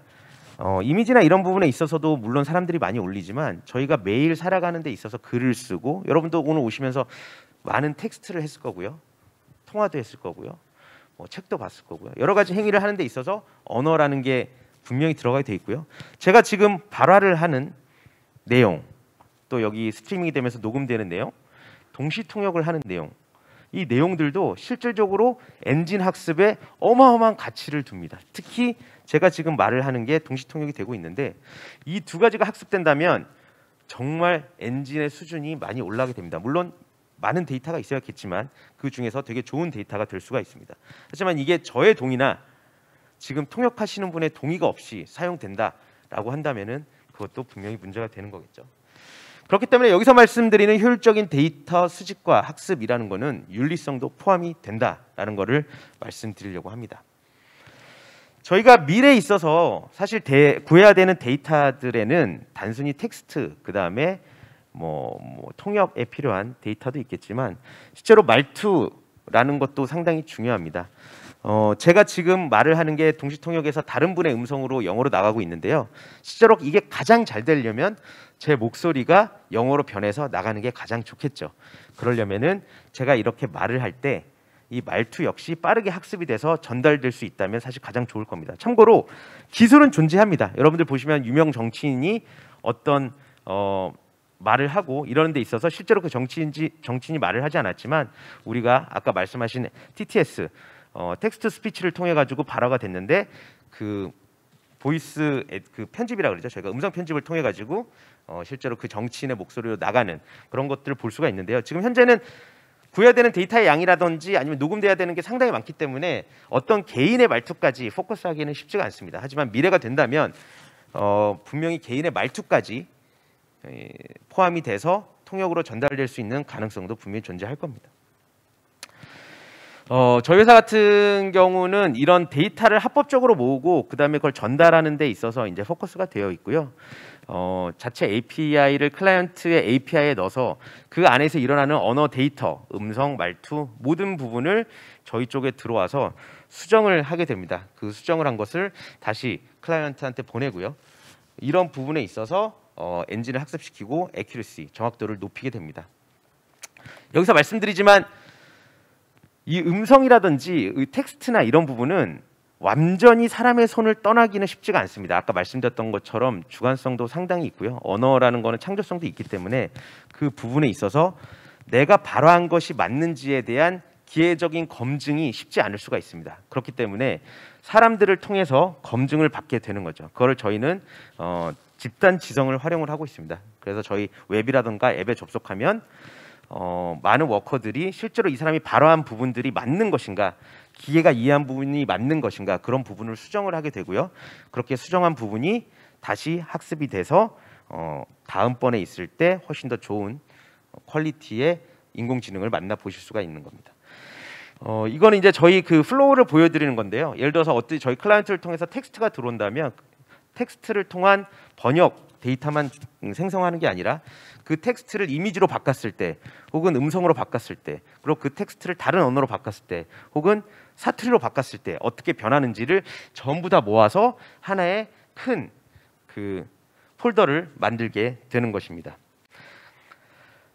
가령 현재 여기 저희가 광주에 와 있기 때문에 제가 광주 말은 잘 하지 못해서 인터넷을 찾아봤는데요. 이 보고 있음 실용도 겁나게 보고 잡네라고 얘기를 한다라고 가정을 해 봅시다. 아까 클로버에서 사투리에 대한 인지가 이제 되고 있다라고 하는데, 실질적으로 이 사투리에 있어서는 변수가 상당히 많기 때문에 인지가 되지 않는 음성들도 있을 가능성이 높습니다. 근데 그렇게 인지가 되지 않는 사투리 음성을 기계적으로 저희가 인지시키게 만드는 거는 쉽지가 않습니다. 기계가 자체적으로 내가 이거 인지 못했네, 이게 사투리였나, 그걸 받아가지고 다시 자가 학습을 할 수 있는 것은 현재까지는 쉽지 않기 때문에 실질적으로 이 음성을 광주에 있는 사람한테 보내서 어떤 뜻인지 변화를 해주고 번역하는 과정이 필요합니다. 제가 이거를 음성 녹음 엔진을 통해 가지고, 그러니까 보이스 레커니션, 음성 인식 엔진을 통해 가지고 녹음을 해봤는데요. 제 발음이 좀 이상해서 그랬는지 모르겠지만 보고 있음 신용도 겁나게 보고 싶네, 이렇게 나온 거죠. 저렇게 나온 이유는 그 앞에 실용도, 보고 있음 실용도의 이 실용도 자체가 실질적으로 엔진이 이해하지 못하는 단어이기 때문입니다. 그렇기 때문에 이 엔진이 내가 아는 단어를 잘못 발음하지 않았을까라고 해서 저희가 일반적으로 알고 있는 신용도라는 단어로 바꾸게 된 것이죠. 이렇게 되면은 저희 엔진에서는 이 음성을 받아서 이 TTS, 그러니까 STT죠. 스피치가 텍스트로 나온 정보를 사람한테 보냅니다. 사람한테 보내서 이거를 수정해달라고 부탁을 하는 거죠. 그러면 그 사람이 표준어인 보고 있어도 엄청 보고 싶네 라고 수정을 하게 되고요. 그렇게 해서 나오는 게 다시 MT, 머신 트랜슬레이션을 통해서 자동 번역으로 바뀌게 되고, 자동 번역을 다시 사람이 수정을 하게 됩니다. 수정을 하게 돼서 수정된 데이터가 생기게 되고요. 그거를 다시 사람들한테 부탁해서 손글씨를 쓰게 하든지, 아니면은 저작권이 해결된 인터넷상에서의 이미지를 찾아가지고 매칭을 시킵니다. 이건 나중에 OCR이라는 기술에 상당히 사용되는 데이터인데요. 그리고 해당 데이터를 발화를 다시 시킵니다. 아까 영어로 바뀐 거를 미국 사람한테 발화를 시킨다든지, 영어도 상당히 많거든요. 뭐 미국식 영어도 있겠지만 영국식 영어도 있을 거예요. 호주식 영어도 있고, 혹은 남아공식 영어도 있을 거고요. 그거를 지역마다 보내서 해당 지역 사람한테 해당 문장을 발화하게 시킵니다. 또 미국 내에서도 텍사스 지역이 있을 수가 있고, 워싱턴 지역이 있을 수가 있고, 뭐 뉴욕이 있을 수가 있고요. 그런 지역별 사람들한테 다 보낸 다음에 해당 데이터에 대한 내용을 전부 다 발화를 시키는 거죠. 그러면 저희가 아까 처음에 받은 거는 광주 방언이었잖아요.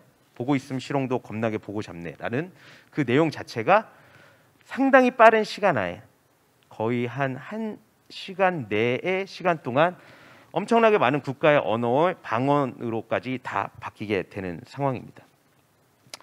또 그것뿐만 아니라 연령별 발화, 같은 방언도 어떻게 보면은 10대 가는 방언, 20대 가는 방언, 뭐 혹은 40대, 50대 가는 방언, 그런 목소리 자체가 다 다르기 때문에 저희가 나중에 인공지능이랑 얘기를 하더라도 아이의 목소리를 못 알아듣던지 어른의 목소리를 못 알아듣던지 이런 경우가 생기면 안 되기 때문에 연령별 혹은 성별 발화를 개별적으로 다 모으게 됩니다. 그렇기 때문에 하나의 문장이 시작됐을 때 쌓이게 되는 데이터의 양은 사실 어마어마하다고 볼 수가 있는데요. 그 과정에 있어서 아까 보셨겠지만 사람의 관여가 상당히 중요한 상황입니다. 그렇게 해서 사람이 관여를 하다 보면 어떻게 되냐, 그 사람들에게 당연히 보상을 줘야 됩니다. 내가 녹음했을 때 기계가 인지하지 못한 말을 사람으로 하여금 수정하게 한다. 그러면 그 사람이 그냥 할 수 있는 건 아니잖아요. 그 사람도 본인의 시간을 써서 데이터 생성에 투자를 하는 겁니다. 물론 많은 기업들이 이 부분에 있어서 상당히 껄끄러워합니다. 왜냐하면 기술 개발이나 기술의 증가에 있어서 어떻게 보면 기계가 좀 더 쉽게 해결해 줄 수 있지 않을까? 저희가 옛날에 알파고라든지 알파 제로라든지 이런 부분을 만드는 데 있어서 기계가 기계를 복제한 다음에 서로가 서로를 경쟁하게 해가지고 거기서 나온 기보를 가지고 결국에 인간을 이긴 과정, 그 과정이 있어서 실제로 우리가 개인한테 주는 보상은 없었습니다. 왜냐하면 뭐 저희가 체스라고 본다면 체스에 있어서 체스 A, B, C, D, E를 여러 개를 복제해서 만든 다음에 서로 경쟁을 하게 되면은 결국에는 승자 아니면 패자로 나뉘어지거든요. 그러면 그 부분에 있어서 기계들이 계속 기계들끼리 경쟁을 해가지고 최고의 승자가 되면 그까지 쌓이는 기보가 있을 거잖아요. 그 기보, 최상의 기보를 만드는데 인간의 관여는 거의 없었다는 거죠. 그러면 우리가 그까지 올라가는 데 있어서 데이터를 생성을 하고 그 데이터에 있어서 보상을 지급할 문제는 전혀 없는 상황이 됩니다. 하지만 언어라는 부분은 분명히 다른 부분입니다. 이 언어라는 부분은 언어를 만들어낸 주체 자체가 인간이기 때문에 그 인간이 생성해낸 데이터를 통해 가지고 어떤 기술이라든지 이런 게 향상을 하기 위해서는 그걸 생성해낸 사람들에게 보상이 주어져야 되는 상황이고요.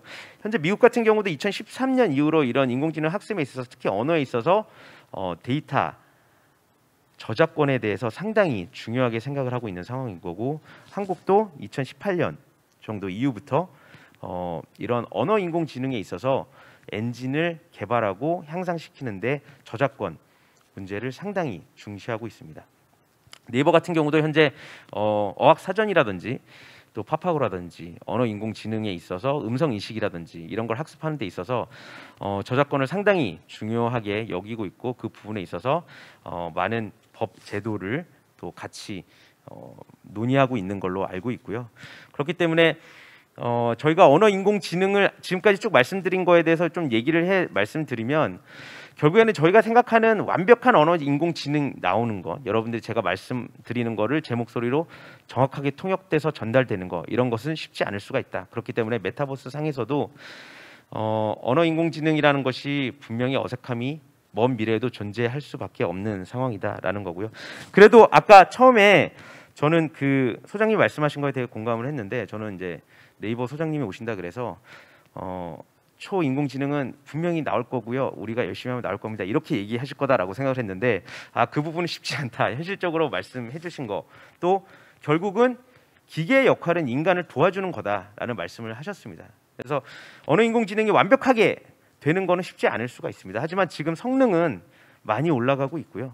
아까 육수와 요리에 대해서 말씀하셨는데, 이 요리 있는 부분도 되게 언어 인공지능에서 많이 변하고 있습니다. 예를 들어서 저희가 번역기 하면 범용 번역기만 보지만 뭐 광주에서 쓰는 번역기가 나올 수도 있고요, 혹은 정치인들이 쓰는 번역기, 의료인들이 쓰는 번역기, 뭐 변호사들이 쓰는 번역기, 이런 번역기로 세분화 지금 되고 있는 상황이거든요. 그게 뭐냐면 기본 육수를 통해서 다양한 요리들이 나오고 있는 상황이다라고 보시면 될 것 같습니다. 그렇게 해가지고 인공지능이 발전하다 보면은 아마 제가 지금 얘기하는 것도 동시 통역을 하시는 분이 인공지능의 도움을 받아서, 예를 들어서 어노테이션, 제가 말하는 걸 글씨로 나오는 부분, 텍스트 스피치 같은 부분은 어느 정도 인공지능이 도와줘서 통역을 하는데 훨씬 더 수월하고 편리한 상황이 되지 않을까라고 생각을 하고 있습니다. 그래서 그런 부분에 있어서는 사람들의 도움이 필수이고, 그런 부분에 있어서 여러분도 충분히 보상을 받을 수 있고 같이 인공지능을 학습시켰다라는 만족감도 얻으실 수 있을 거다라고 생각을 하고 있습니다. 오징어 게임이 사실 전 세계적으로 아주 큰 이슈였습니다. 예. 오징어 게임이 뜨면서 많은 분들이 사양 산업이라고 생각했던 분야가 지금 되게 각광을 받고 있어요. 그 분야가 어디냐면 통번역 분야입니다. 불과 몇 년 전만 해도 통번역 시장은 기계에 의해서 무너질 거다라고 많은 사람들이 이야기를 했습니다. 하지만 오징어 게임이 글로벌로 나가고 K 콘텐츠가 글로벌로 나가는 데 있어서 결국에 기계가 할 수 없는 범위가 분명히 존재를 하고 있다라고 사람들이 인지를 하게 됐고, 이런 콘텐츠, 특히 인간의 감성이 들어간 콘텐츠에 있어서 이 콘텐츠가 글로벌로 나가기 위해서는 사람의 역할이 매우 중요하다라는 것을 사람들이 인지하게 됐습니다. 물론 나중에 이런 비슷한 영상들이 나왔을 때 인공지능의 도움을 받을 수도 있습니다. 여기 캐릭터들이 말하는 것들을 기본적으로 기계가 먼저 번역하고 사람이 수정할 수 있는 머신 트랜슬레이션 포스트 에디팅이라고 하거든요. 저희가 이제 그런 부분들이 도입될 수도 있겠죠. 하지만 아직까지는 사람이 맛깔스럽게 멋있게 번역하는 것이 훨씬 더 도움이 된다라고 말씀드릴 수가 있고요. 물론 뉴스라든지 저희가 객관성이라든지 논리성이 중요한 부분은 당연히 기술적인 부분에서 더 큰 도움을 받을 수 있을 거다 그렇게 생각을 하고 있습니다. 예, 지금까지 저희 발표를 들어주셔서 감사합니다.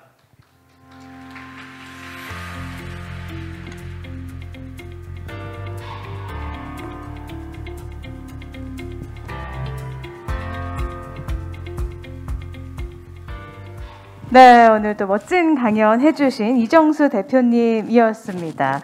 메타버스에서 언어의 인공지능, 이 부분 저는 누군가 하겠지라는 생각을 했는데 역시 대표님은 다르셨습니다. 네, 이게 현실로 가능할까라는 고민의 시작으로 여기까지 온 것 같은데요. 언어에는 말씀하신 것처럼 감정과 문화가 담겨있기 때문에 어느 정도 한계가 있을 것 같습니다. 하지만 언어의 인공지능을 통해서 그 한계 밑까지는 함께 갈 수 있지 않을까 생각을 해봤는데요. 이제 두 분의 강연을 만나봤고요. 패널 토론을 진행을 하도록 하겠습니다. 이번에는 첫 번째 세션 좌장으로서는 이 조선대학교 IT융합대학 컴퓨터공학과의 전찬준 교수님께서 수고를 해주시겠습니다. 이번 컨퍼런스의 좌장은요, 모두 다 광주 전남 지역에 있는 AI 관련 학과 교수님들로 모셨습니다. 더욱더 의미 있는 패널 토론이 되겠죠. 그러면 두 분과 함께, 좌장분과 함께 패널 토론 이어가 보도록 하겠습니다. 하정우 소장님, 또 이정수 대표님 모두 다 무대 위로 올라와 주시기 바랍니다.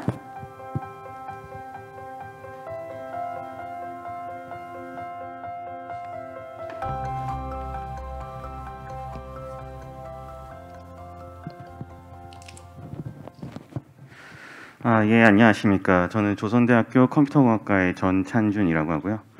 이번 테크 트랙 세션 1, 그 AI 초지능으로의 발걸음에 이제 패널 토론의 좌장을 맡게 됐습니다. 두 분 연사의 강연을 너무 잘 들었습니다. 그래서 그 호남권에 있는 분들로 이렇게 어떤 패널 토론 그 좌장을 섭외를 했다고 제가 들었고요. 제가 이 요청을 처음 들었을 때 너무 유명하신 두 분이라서 제가 이거를 해도 되나 굉장히 고민을 많이 했었던 것 같습니다. 그래서 하여튼 그 특강 너무 재밌게 잘 들었고요. 공통된 질문으로 시작을 해서 이 패널 토론을 시작을 할까 합니다. 그래서 지금 두 분께서 각각 이제 발표를 해주셨는데요. 그래서 하정우 리더님께서는 이제 뭐 AI 어노테이션이 필요 없는 약간 셀프 슈퍼비전 쪽에 조금 집중을 해서 좀 말씀을 해주신 것 같고요.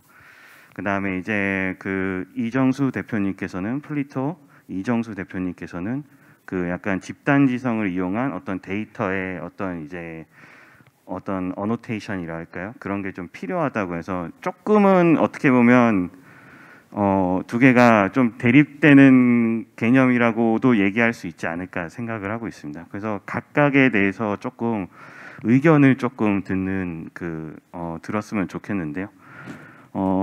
원래는 이제 대본에 이정수 대표님이 먼저 이제 답변을 하는 걸로 되어 있긴 하는데요.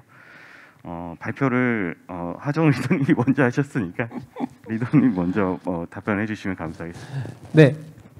감사합니다. 아마 제가 발표 때 조금 더 시간적 여유가 있었으면 좀 더 자세하게 설명을 드렸을 수 있었을 것 같은데요. 교수님 좋은 질문 주신 것 같고, 이제 시작할 때 프리트레이닝과 파인튜닝 말씀을 드렸고, 저는 오늘 프리트레이닝 쪽에 많이 시간을 할애를 했었습니다. 어노테이션 데이터 당연히 필요하고요. 특히 서비스 관점에서 보면은 서비스 수준의 품질을 올리려면은 굉장히 정교하게 잘 어노테이션된 데이터가 필요합니다. 네, 프리트레이닝은 범용 모델이지 않습니까? 이 범용 모델, 육수 만들 때는 사실 예전에는 그때도 어노테이션이 필요했는데 데이터를 굉장히 많이 활용을 하면서 좀 노이즈가 들어가고 어노테이션이 없어도 적어도 프리트레이닝에 한해서는 굉장히 유용하게 학습을 잘 할 수 있고요. 이 프리트레이닝 모델 자체를 바로 서비스에 적용하기는 조금 한계가 있다 보니까 이게 한 80점짜리는 할 수 있는데 서비스를 만들려면 90점, 100점을 만들어야 되거든요. 80점짜리 모델을 90점, 100점으로 만들 때는 굉장히 잘 정제된 어노테이션 데이터가 필요하다. 이렇게 정리될 수 있겠습니다. 그리고 제가 바로 연계 질문 하나 드리고 싶은데요. 그러니까 저 같은 이제 사람이 이제 네이버 같은 큰 기업은 육수를 만드는데 이제 집중하신다고 이렇게 말씀을 하셨는데, 저 같은 경우는 이제 육수를 가지고 와서 뭔가 거기에 뭔가 퓨샷 러닝을 한다든지 이런 거를 이제 좀 진행을 하는데요. 이제 육수가 사실 그 뭐 시중에 나와 있는 육수가 굉장히 많아서 그거를 선정하는데도 저는 시간이 되게 오래 걸리더라고요. 그래서 예를 들면 뭐 버트를 쓰고 싶은데 뭐 한국어 버트도 있고 뭐 일렉트라 모델도 있고 멀티링구얼 버트를 쓰는 게 더 좋지 않나 뭐 이런 생각도 하고, 그다음에 이제 또 이제 멀티링구얼 버트도 뭐 페이스북에서 나온 것도 있고 구글에서 나온 것도 있고 네이버에서 나온 것도 이런 게 있는데요. 그래서 육수를 선정하는 거하고 이제 요리를 하는 거를 이렇게 좀 비교했을 때 이제 네이버 클로바 하이퍼 클로바를 쓰는 게 제일 좋겠지만 그 어떤 육수 선정의 과정과 그다음에 이제 그 개인이 어떤 육수 선정 요리를 집중을 한다면 어디에 더 포커싱을 해야 되는지 이런 걸 좀 질문드리고 싶습니다.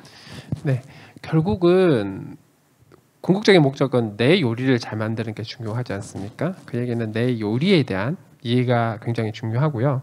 그 내 요리에 대한 이해가 높아지면 어떤 육수를 쓰는 게 적합할지라는 답이 나오게 된다고 생각을 합니다. 그럼 AI 문제로 다시 돌아오면 내가 만들 AI, 내가 풀어야 될 AI 문제, 그리고 그 문제를 풀기 위한 AI 모델, 태스크 스페시픽한 AI 모델이 되겠죠. 그러면 이 모델에 좀 더 적합한 어떤 백본 모델이 됐든 프리트레인드 모델이 됐든 이런 거는 어떤 것이 적합할까, 이런 식으로 탑다운으로 내려가야 된다고 생각을 하고요. 내가 풀어야 되는 문제가 경우에 따라서는 이런 트랜스포머류가 아니라 컨볼루셔널 뉴럴 네트워크류가 더 맞는 것 같다. 혹은 내가 풀어야 되는 문제는 정확도는 조금 손해봐도 되는데 정말 엄청 빨라야 된다. 그러면은 거기에 맞는 이제 프리트레인드 모델을 써야 되겠죠. 굉장히 작고 빠른 걸 써야 될 거고, 그게 아니라 뭐 시간은 좀 걸려도 괜찮은데 정확도가 엄청 중요하다. 그러면은 훨씬 더 크고 데이터를 많이 태우는 모델을 쓰되, 내가 적용해야 되는 분야에 있어서 영어가 더 중요한지 다른 언어가 더 중요한지 한국어가 더 중요한지 이런 것들은 그 프리트레인드 모델에 사용해 보면 어떤 데이터를 가지고 학습을 했는지 이런 것들이 상세하게 나와 있으니까 그런 걸로 결국은 판단을 해서 적용을 해야 되지 않을까 싶고요. 그리고 AI 바닥은 또 돌려봐야 숫자가 얼마나 나오는지 굉장히 나오기 때문에 또 트라이얼 에러를 좀 해볼 수밖에 없는 것 같고, 그나마 다행인 거는 이제 이 부분도 조금씩 다 자동화된 연구들이 좀 진행이 되고 있거든요. 뭐 소위 오토이메일 UI 여러 가지 기술들이 조금씩 나오고 있으니까 그런 관점에서 좀 봐주시면 어떨까 싶습니다. 네, 좋은 말씀 감사합니다. 네, 이번에는 플리터 대표 이정수 대표님께 좀 질문을 드리겠습니다. 그래서 하정우 리더님께서 그 어떤 셀프 슈퍼비전 관련해서 좀 발표를 해주셨는데요. 어떤 이제 집단지성 AI를 발표를 하시면서 조금은 아까도 얘기했듯이 조금은 어떻게 보면 좀 대립된다, 반대된다, 거기까지는 아닐 수는 있겠지만 그런 개념이라고도 할 수 있을 것 같은데요. 네, 여기에 대해서 한번 말씀 부탁드리겠습니다. 그 지금 이제 저희가 이 언어인공지능을 학습하는 데 있어서 데이터가 많을 거다라고 이제 생각을 하는데, 실질적으로 모국어에 있어서는 당연히 많을 수밖에 없거든요. 그래서 뭐 왜냐하면 저희가 글을 쓸 때 블로깅이라던가 이런 거 할 때 다 모국어로 이제 많이 쓰고 있잖아요. 근데 의외로 저희가 이제 코퍼스 쪽에 이 트랜슬레이션 코퍼스, 그러니까 번역 말뭉치는 많이 없습니다.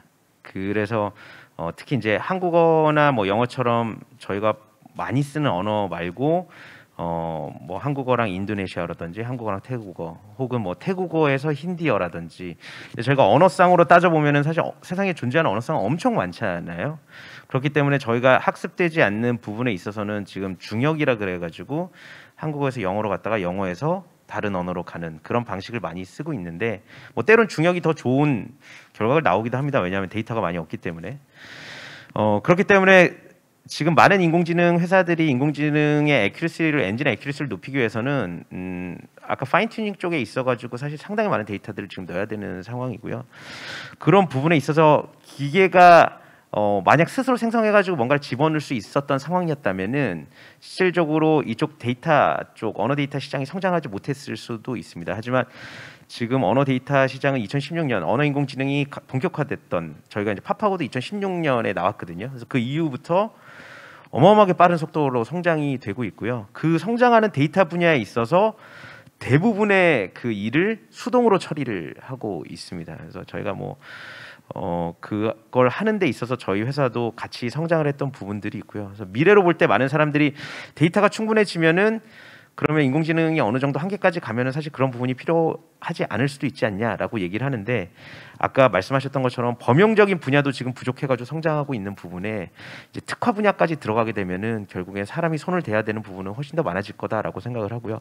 대신에 좋은 거는 예전에는 사람들이 뭐 번역가라든지 언어를 잘하는 사람들 같은 경우는 이 부분을 일자리를 기계들이 많이 가져간다라고 우려를 많이 했는데, 반대로 생각해 보면은 그 기계가 성장하는 데 있어서 우리가 만든 수많은 데이터들이 학습 자료로 쓰일 수 있기 때문에 그 학습 자료를 제공하는 데 있어서 더 많은 수익을 얻을 수 있는 그런 기회가 온 상황이고요. 실제로 언어 전공자들이 그런 과정을 통해 가지고 과거와 비교해 봤을 때 더 많은 수익을 창출하는 경우도 있습니다. 그래서 뭐 저희가 이미지 어노테이션이라든지 아니면 라벨링이라든지 여러 가지 과정이 있겠지만 특히 객관성이 많이 들어가지 않는 이게 주관성이 더 중요한, 객관성이랑 주관성이 있어서 이 감정이라든지 주관성이 상당히 중요한 언어적인 측면에는 분명히 사람의 역할이 계속 중요할 거다라고 저는 보고 있습니다. 제가 또 연계되는 질문 하나 하겠습니다. 그 집단 지성을 통해서 어떤 데이터를 수집한다고 했는데요. 사실 저도 이제 가끔 이제 데이터를 좀 만들 때도 조금 있는데 하다 보면 이게 집단 지성을 이용해서도 약간 모호한 데이터들이 굉장히 많더라고요. 그리고 사실 특정 어떤 데이터 같은 경우는 뭐랄까요? 그러니까 이제 전문가 집단과 어떤 일반 집단의 그 차이가 굉장히 거리가 있는 경우도 굉장히 많은데요.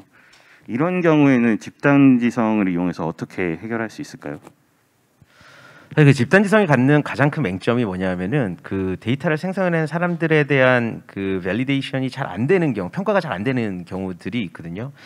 집단 지성이다 보니까 저희가 차라리 사무실에 불러가지고 그 사람에게 어떤 일을 맡겼을 경우에는 그거에 대해서 저희가 퀄리티 체킹을 그 자리에서 할 수가 있는데, 집단 지성의 가장 장점이 시간과 공간의 제약을 받지 않고 많은 사람들을 한 자리에 모아가지고 그 데이터를 생성해낸다라고 봤을 때 이 데이터를 생성해낸 사람들이 과연 전문가인가를 판단하는 건 쉽지 않을 수가 있습니다. 또 생성된 데이터가 어느 정도 액큐러시를 갖고 있나, 정확도를 갖고 있나에 대해서도 쉽지 않을 수가 있거든요. 그렇기 때문에 데이터를 생성해내는 회사들의 가장 큰 경쟁력이 어디에서 생기냐 하면, 어떤 회사가 더 좋은 데이터를 생성해낼 수 있을 것이냐, 더 평가받은 전문가들을 데려올 수 있는 능력이 있는 것이냐로 지금 나뉘고 있어요. 그래서 당연히 저렴한 업체들 같은 경우는 어떤 저렴한 방식을 통해서 데이터를 모으고 이렇겠지만, 어느 데이터 가격이 비싼 업체들 같은 경우는 그 비싼 이유가 분명히 존재를 하거든요. 예를 들어서 집단 지성을 통해 생긴 데이터를 다른 집단 지성을 통해 가지고 퀄리티 체킹을 세 번을 하든지 아니면 7번을 하든지 다양한 과정을 거쳐서 이 액큐러시를 높이는 방식도 하고 있고요. 하지만 여기서 이제 가장 큰 문제는 뭐냐면, 아무리 좋은 데이터의 결과가 나와도 데이터를 판단하는 거는 결국 사람의 주관성입니다. 클라이언트의 주관성입니다. 그렇기 때문에 클라이언트의 입맛에 맞지 않으면 그 데이터가 또 좋지 않은 경우가 될 수가 있어요. 어떤 사람은 의욕을 좋아하는 사람도 있고요. 어떤 사람은 직역을 좋아하는 사람도 있고, 그 부분에 있어서는 차이가 좀 있거든요. 저희가 모국어를 쓸 때도 나는 쟤 싫어. 왜? 난 그냥 말투가 싫어. 이러는 것도 분명히 존재를 합니다. 말투가 싫다라는 거는 어떻게 해결할 수 있는 방법이 아니거든요. 그렇기 때문에 보통 데이터 회사들이 클라이언트랑 일을 할 때는 클라이언트한테 샘플을 보내서 그 샘플링 과정을 계속 거치게 됩니다. 그래서 이 클라이언트는 이 정도 액큐러시에, 이 정도 말투에, 이 정도 언어상이, 그러니까 이 정도 언어가 제일 잘 만족한다라는 걸 지낸 다음에 일을 하게 되는 거고요. 그렇게 해서 한번 맞추기 때문에 한번 계약이 된 업체들은 상당히 오래가는 경향들이 있습니다. 예, 좋은 말씀 감사합니다. 그리고 또 연속으로 드릴 질문은요. 두 분께 다 드리는 질문인데 조금은 엉뚱한 질문입니다. 아까 이제 싱귤러리티 얘기가 나와서 이제 특이점 관련해서 좀 여쭤보고 싶었는데, 그래서 아마 두 분 다 제가 발표를 들어보니 이거에 대해서 조금은 네거티브하지 않을까 생각을 하는데요. 요새 이제 약한 인공지능이다, 그다음에 강한 인공지능, 초인공지능 해서 이렇게 세 가지 정도로 이제 분류를 하는 것 같습니다. 지금 GPT-3가 나오는 시대에도 아직은 이제 약한 인공지능으로 좀 분류가 되는 것 같고요. 이제 뭐 인공지능이 이제 사람이 어떤 설계한 대로만 이제 학습이 되는 게 아니라 뭐 이제 확장해서 학습이 돼서 스스로 진화하고 이러면 이제 강한 인공지능이나 이제 특이점이 오는 순간에는 초인공지능 시대가 온다 뭐 이런 얘기가 좀 있는데요. 이게 이제 특이점은 조금 이제 대부분 멀다고 생각하는데 이제 강한 인공지능이 어느 시점에쯤 이제 올 것인가를 뭐 이제 조금 얘기해 주시면 감사하겠습니다. 하정우 리더님부터. 예. 일단 정확하게 강인공지능의 정체에 대한 혹은 아티피셜 제너럴 인텔리전스에 대한 정체의 정의부터 좀 돼야 된다고 생각을 하고요. 이것도 사람마다 다 생각이 다른 것 같더라고요. 위키피디아에 정의된 내용에 따르면 정의가 있긴 합니다만 거기에 대해서 모두가 동의를 하느냐라고 물으면 또 다 다른 것 같고요. 예를 들면 인지과학 하시는 분, 내과학 하시는 분, 컴퓨터 사이언티스트들 그리고 일반적인 저 같은 머신러닝 한 사람들이 생각이 조금씩 다 다른 것 같아요. 좀 더 넘어가면 이제 철학 법학 하시는 분들도 다 들어와서 프리윌이 필요하고 월드 모델이 필요하고 그럼 실제로 그런 게 정말 있어야 되는 게 맞냐라는 저희 같은 머신러닝 하는 사람들 의견도 있고 그래서 여기 교통정리가 먼저인 것 같고요. 공감대. 기술적인 관점에서 봤을 때 딥마인드나 같은 회사는 진짜 약간 아티피셜 제너럴 인텔리전스를 위해서 열심히 노력을 하고 있다라고 본인들도 표방을 하고 있어요. 근데 저희는 약간 그런 방향은 아니고요. 말씀드린 바와 같이 약 인공지능을 통해서 어떻게든 좀 더 좋은 도구로서 이렇게 제공을 할 것이냐에 훨씬 더 관심이 많고 저희가 이렇게 하는 이유는 일단 당장은 되게 힘들다라고 생각을 했고요. 그것이 나옴으로써 어떤 사회적 관점에서의 이익이 있을까에 대한 부분에 또 물음표가 있긴 하거든요. 그래서 결국은 그게 정말 이익이 크다고 하면은 모든 전 세계가 같이 달라붙어서 진행을 할 것 같고 그게 아니면은 몇몇만 하게 될 것 같은데 현존 AI의 발전사를 보면은 사실 모든 사람이 딥러닝 다 이렇게 오픈해가지고 소스코드 오픈하고 논문 오픈하면서 다 달라붙어서 이만큼 발전해 온 것 같거든요. 그거 덕분에 굉장히 빠르게 발전을 했죠.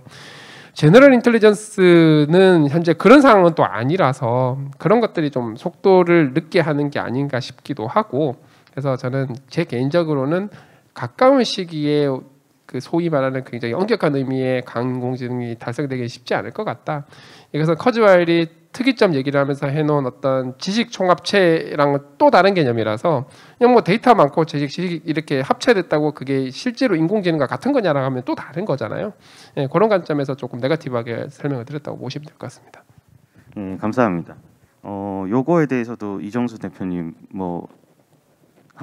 말씀 부탁드리겠습니다. 저는 이제 그 사람들이랑 얘기할 때 뭐 인공지능이 어느 수준까지 발전할 수 있을 것이냐라고 얘기를 이렇게 물어보는 사람도 있어요. 그러면 이제 제가 얘기를 하는 게 상식적으로 생각했을 때 이게 학습을 통해서 이루어질 수 있다라는 거는 전부 다 사실은 될 수 있을 것이다. 그래서 뭐 사실 여기 많은 전문가 집단이 계실 건데 의외로 저희가 학습을 해서 되지 않는 분야가 있습니다. 아까 사실 GPT가 소설 분야, 그러니까 스토리 분야, 사실 스토리가 소설이랑 뭐 이렇게 완전 같은 건 아니거든요. 그래서 그 분야에 있어서 GPT가 만들었는지 아니면 사람이 만들었는지 이거에 대해서 사람들이 많이 헷갈린다라고 하는데 실제로 저는 이제 GPT-3가 쓴 소설들에 공개된 거를 상당히 많이 읽어봤어요. 많이 읽어봤는데 이게 이제 짧은 버전은 상관이 없는데 뒤로 가면 갈수록 이제 이게 산으로 올라갑니다. 이게 뭐 어디 내용인지도 모르겠고 실제로 그렇게 될 수밖에 없는 이유는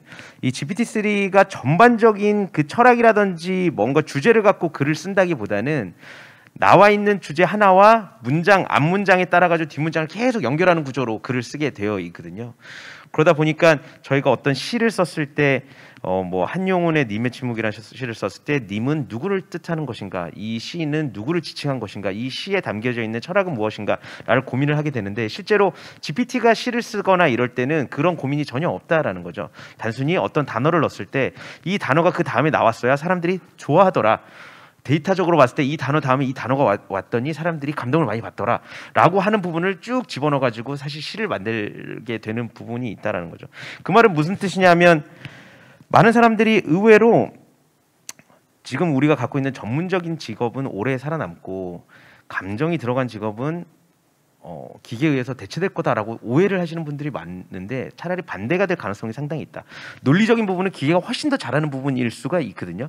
그러니까 객관성을 갖거나 논리를 가지고 하는 직업들은 기계로 대체되고 그러지 않는 감정이 있는 부분은 사실은 사람이 계속 할 수밖에 없는 분야다라고 생각을 하고 있습니다. 물론 뭐 기계가 그림을 그리는데 사람보다 잘 그리더라. 그거는 논리적으로 그림을 그렸기 때문에 그렇게 잘 그렸다라고 보는 거고요. 그 그림 자체 감성이 들어가게 되면 당연히 사람이 들어간 그림 자체가 훨씬 더 많은 사람들에게 감동을 주는 부분이 존재를 하는 거고요. 그래서 뭐 요약해서 말씀드리자면은 우리가 데이터를 가지고 학습을 하면서 논리적으로 전달할 수 있는 부분은 인공지능이 빠른 시간 안에 대체를 할 거다.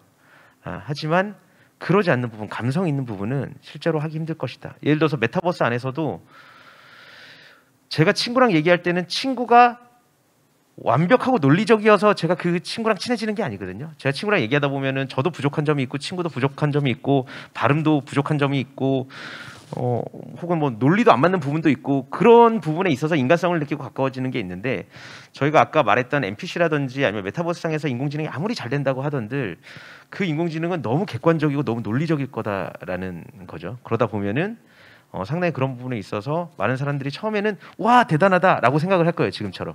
하지만 분명히 이거 약간 이질감이 느끼는데 라는 부분으로 빠지게 될 부분들이 있습니다. 그래서 여러분들이 뭐 많이 쓰는 음성 비서 같은 경우 예전에는 분명히 많이 쓰셨을 거예요. 갑자기 이제 쓰다가 또 한 번은 이거 그래도 이 부분밖에 안 되구나 라고 했다가 이제는 음성 비서를 통해서 쓸 수 있는 펑션들이 많아지다 보니까 또다시 올라가는 경향들이 보이거든요. 그래서 그런 과정들을 겪으면서 뭐 논리적인 부분에 있어서는 인공지능이 많이 대체되고 감성적인 부분은 결국에는 인류의 범위로 남아 있을 것 같다라고 생각을 하는 겁니다. 네, 감사합니다. 그래서 또 관련돼서 또 질문을 드리면요. 그 지금 언어 모델 얘기가 나와서요. 그 지금 번역이나 다른 언어 모델 같은 거 보면 뭐 질문 같은 거 하면 뭐 대답도 굉장히 나이스하게 잘하는데 두 연사분께서 말씀하셨을 때 이게 그 아주 근거리에 있는 맥락은 잘 파악을 하는 것 같은데 이게 계속해서 질문을 하거나 어떤 이제 한 패러그래프를 준다든지 어떤 문단을 준다든지 거기에 대해서 어떤 맥락을 파악하는 게 조금은 아직은 좀 한계가 좀 있는 것 같습니다. 그래서 아까 숏 메모리라고 말씀하셨던 분이 아마 그런 거를 어떤 염두에 두시고 작성을 하신 것 같은데요. 근데 이게 요런 이제 그래서 예전에 뭐 메모리 네트워크 막 이런 것도 나왔었던 것 같은데 그런 것들도 어떻게 보면 그 언어의 맥락을 파악하기 위해서 이런 거라고 하는 조금 그 일환으로 나왔다고 생각하는데요. 이런 것을 이제 해결하려면 어떤 방향으로 가야 될까요? 네, 말씀 주신 부분이 굉장히 풀어야 될 난제 중에 하나고요. 제가 숏 메모리라고 말씀드렸던 건도 사실 비슷한 맥락인데 GPT-3도 그렇고 이번에 디마인드에서 공개한 골프도 그렇고 윈도우 사이즈가 2048 토큰입니다. 윈도우 사이즈는 기억하고 있는 이렇게 쭉 히스토리로 담을 수 있는 메모리 같은 거라고 보시면 돼요. 그럼 이 토큰을 그냥 단어라고 대충 이렇게 퉁 치면 2048 단어까지는 쭉 보면서 이렇게 거기에 대해서 대응을 하는데 본인이 생성한 것까지 넘어가면 그걸 다 이제 버려야 되거든요. 그러면서 이제 잃어버리게 되니까 한계가 오는 거죠. 그리고 이것은 이 인코딩, 소위 말해서 정보를 이렇게 추상화하는 것부터 이렇게 시작해서 생성하는 것까지 현존 GPT-3류가 정말 잘한다, 셀프-테이션 덕분에 정말 잘한다고 해도 이게 롱폼이 안 됩니다. 그래서 한 200단어까지는 괜찮은데 1000단어, 2000단어 가면은 이정수 대표님 말씀하신 듯이 산으로 가기 시작합니다. 막 산으로 가서 엄한 소리를 하기 시작하거든요. 인코딩도 제대로 잘 안 되고 이거 풀어야 되는 숙제고요. 왜 그런가라고 생각을 해보면 기본적으로 그 학습을 할 때 맥스랭스를 주고요. 그 맥스랭스를 한꺼번에 이렇게 쫙 셀프 텐션으로 보고 올리는데 문제는 볼 수 있는데 맥스랭스가 정해져 있고 그게 길어봐야 500 토큰 뭐 이런 상황이고 그리고 태스크가 그러니까 프리트레이닝 하는 태스크가 그냥 다음 단어 예측이에요. 그러니까 얘는 정말 잘하는 게 앞에 거 쭉 보다가 그냥 다음 단어만 계속 예측하는 걸 했으니 짧은 글은 굉장히 잘 쓰겠죠. 그래서 대충 이런 상황에서 어떤 단어를 예측하면 되겠다라는 게 너무 잘하는데 그걸 통해서만으로도 추상화가 굉장히 잘 된 것까지는 좋으나 굉장히 긴 글에 대해서 이렇게 멀리 보는 거는 실제로 명시적으로 학습을 해본 적이 없다 보니까 굉장히 임플리시트하게 암시적으로 들어가 있는 상황이거든요. 그래서 이 부분을 어떻게든 손봐야 되는 게 한 가지가 있는데 이게 손보기 힘드니 사실은 어떤 리트리버를 이렇게 섞어서 제너레이션하는 연구들이 이제 페이스북 중심으로 해서 현실적으로 많이 나오기도 했고 심지어 이번 딥마인드에서 고퍼를 공개하면서 레트로라는 방법도 같이 공개를 했어요. 그래서 토큰, 그러니까 단어죠. 엄청나게 많이 저장해가지고 필요한 걸 가져다가 이렇게 붙여서 같이 써먹는 거거든요. 좀 더 현실적인 방법인데 이렇게 하면 모델 크기가 280빌리언까지 안 가고 한 7빌리언만 해도 오히려 거의 비슷한 성능을 만들 수 있다. 이렇게 토큰 이렇게 가져가지고 필요한 정보를 꺼내다 쓰는 거. 그게 과거에는 메모리 네트워크 하려고 했던 거 지금은 훨씬 더 효과적인 방법이 나오는 셈이죠. 그래서 리트리벌 말씀하신 대로 리트리벌이랑 이 리트리벌을 하기 위해서는 뭔가 메모리가 있어야 되겠죠. 리트리벌을 굉장히 잘하면서 생성을 하이브리드하는 형태로 가는 게 지금 현재로서에는 현실적인 대안이 되지 않을까라고 생각을 하고 있습니다. 네, 감사합니다. 혹시 이거에 대해서도 뭐 대표님 네, 알겠습니다. 네. 그리고 여기 스크립트에 있는 질문 하나 해보도록 하겠습니다.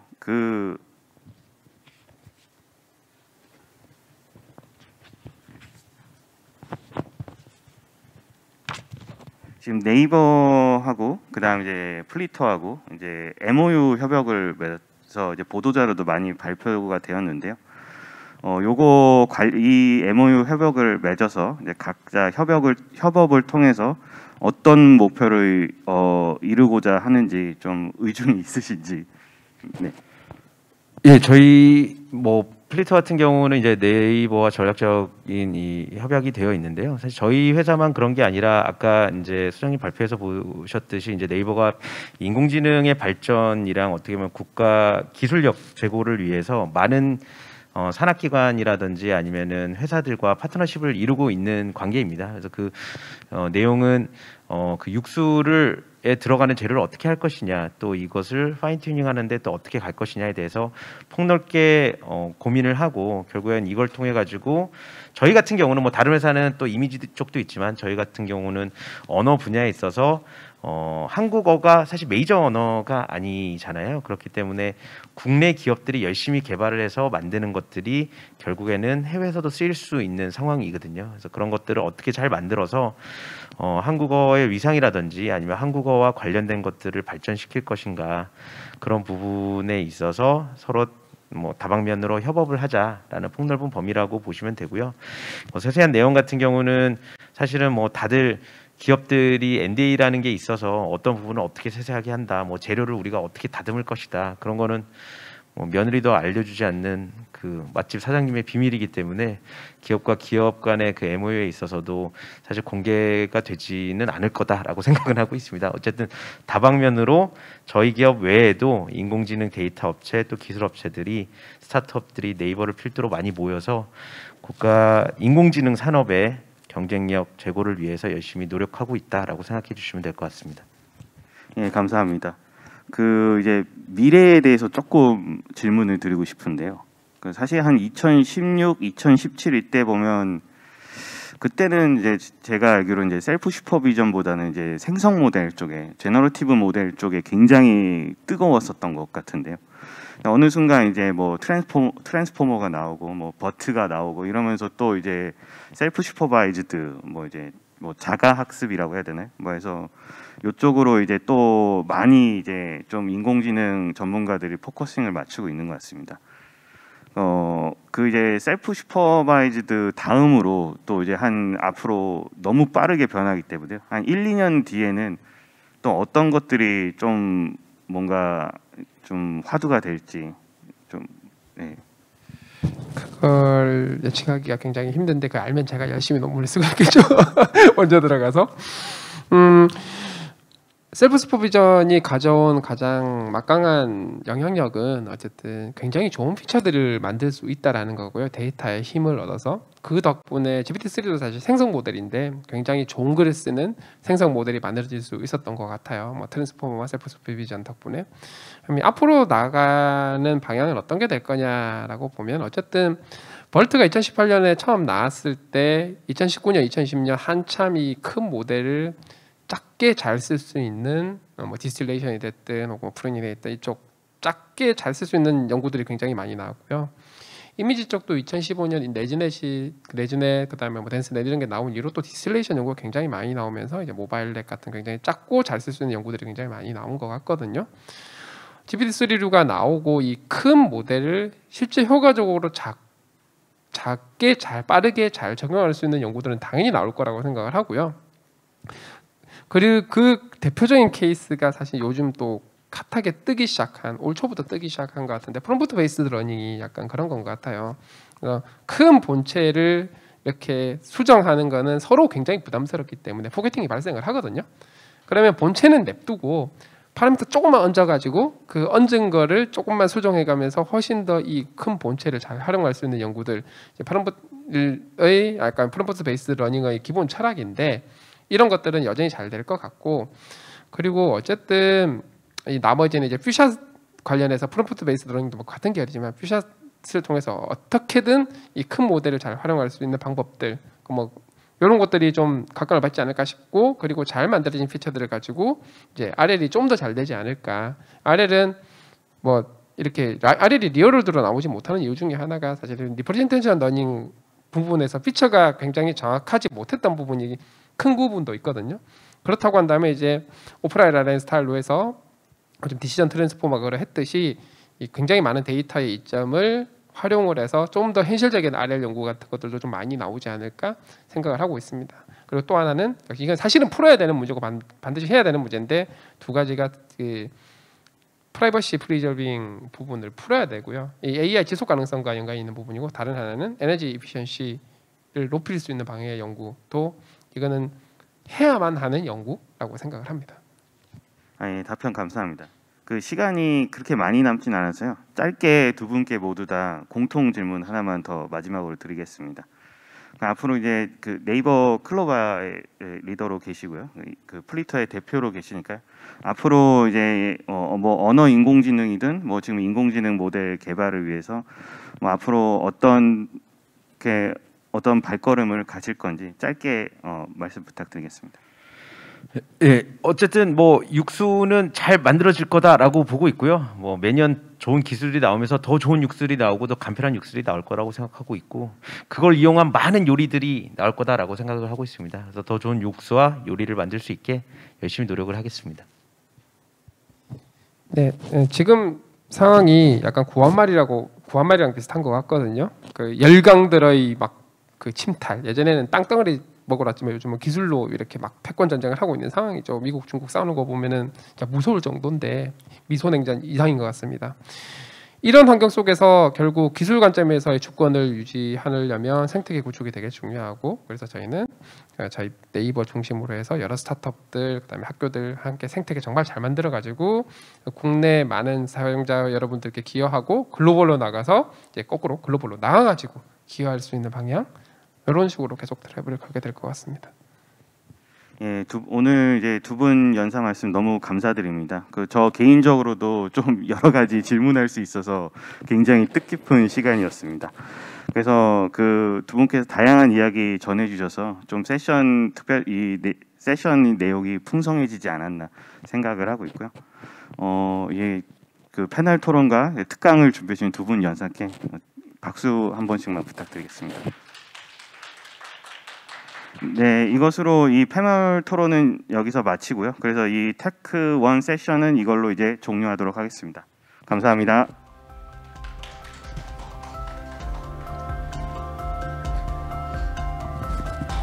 네, 이렇게 패널 토론까지 모두 종료가 됐습니다. AI 초지능으로의 발걸음 주제가 진행이 된 건데요.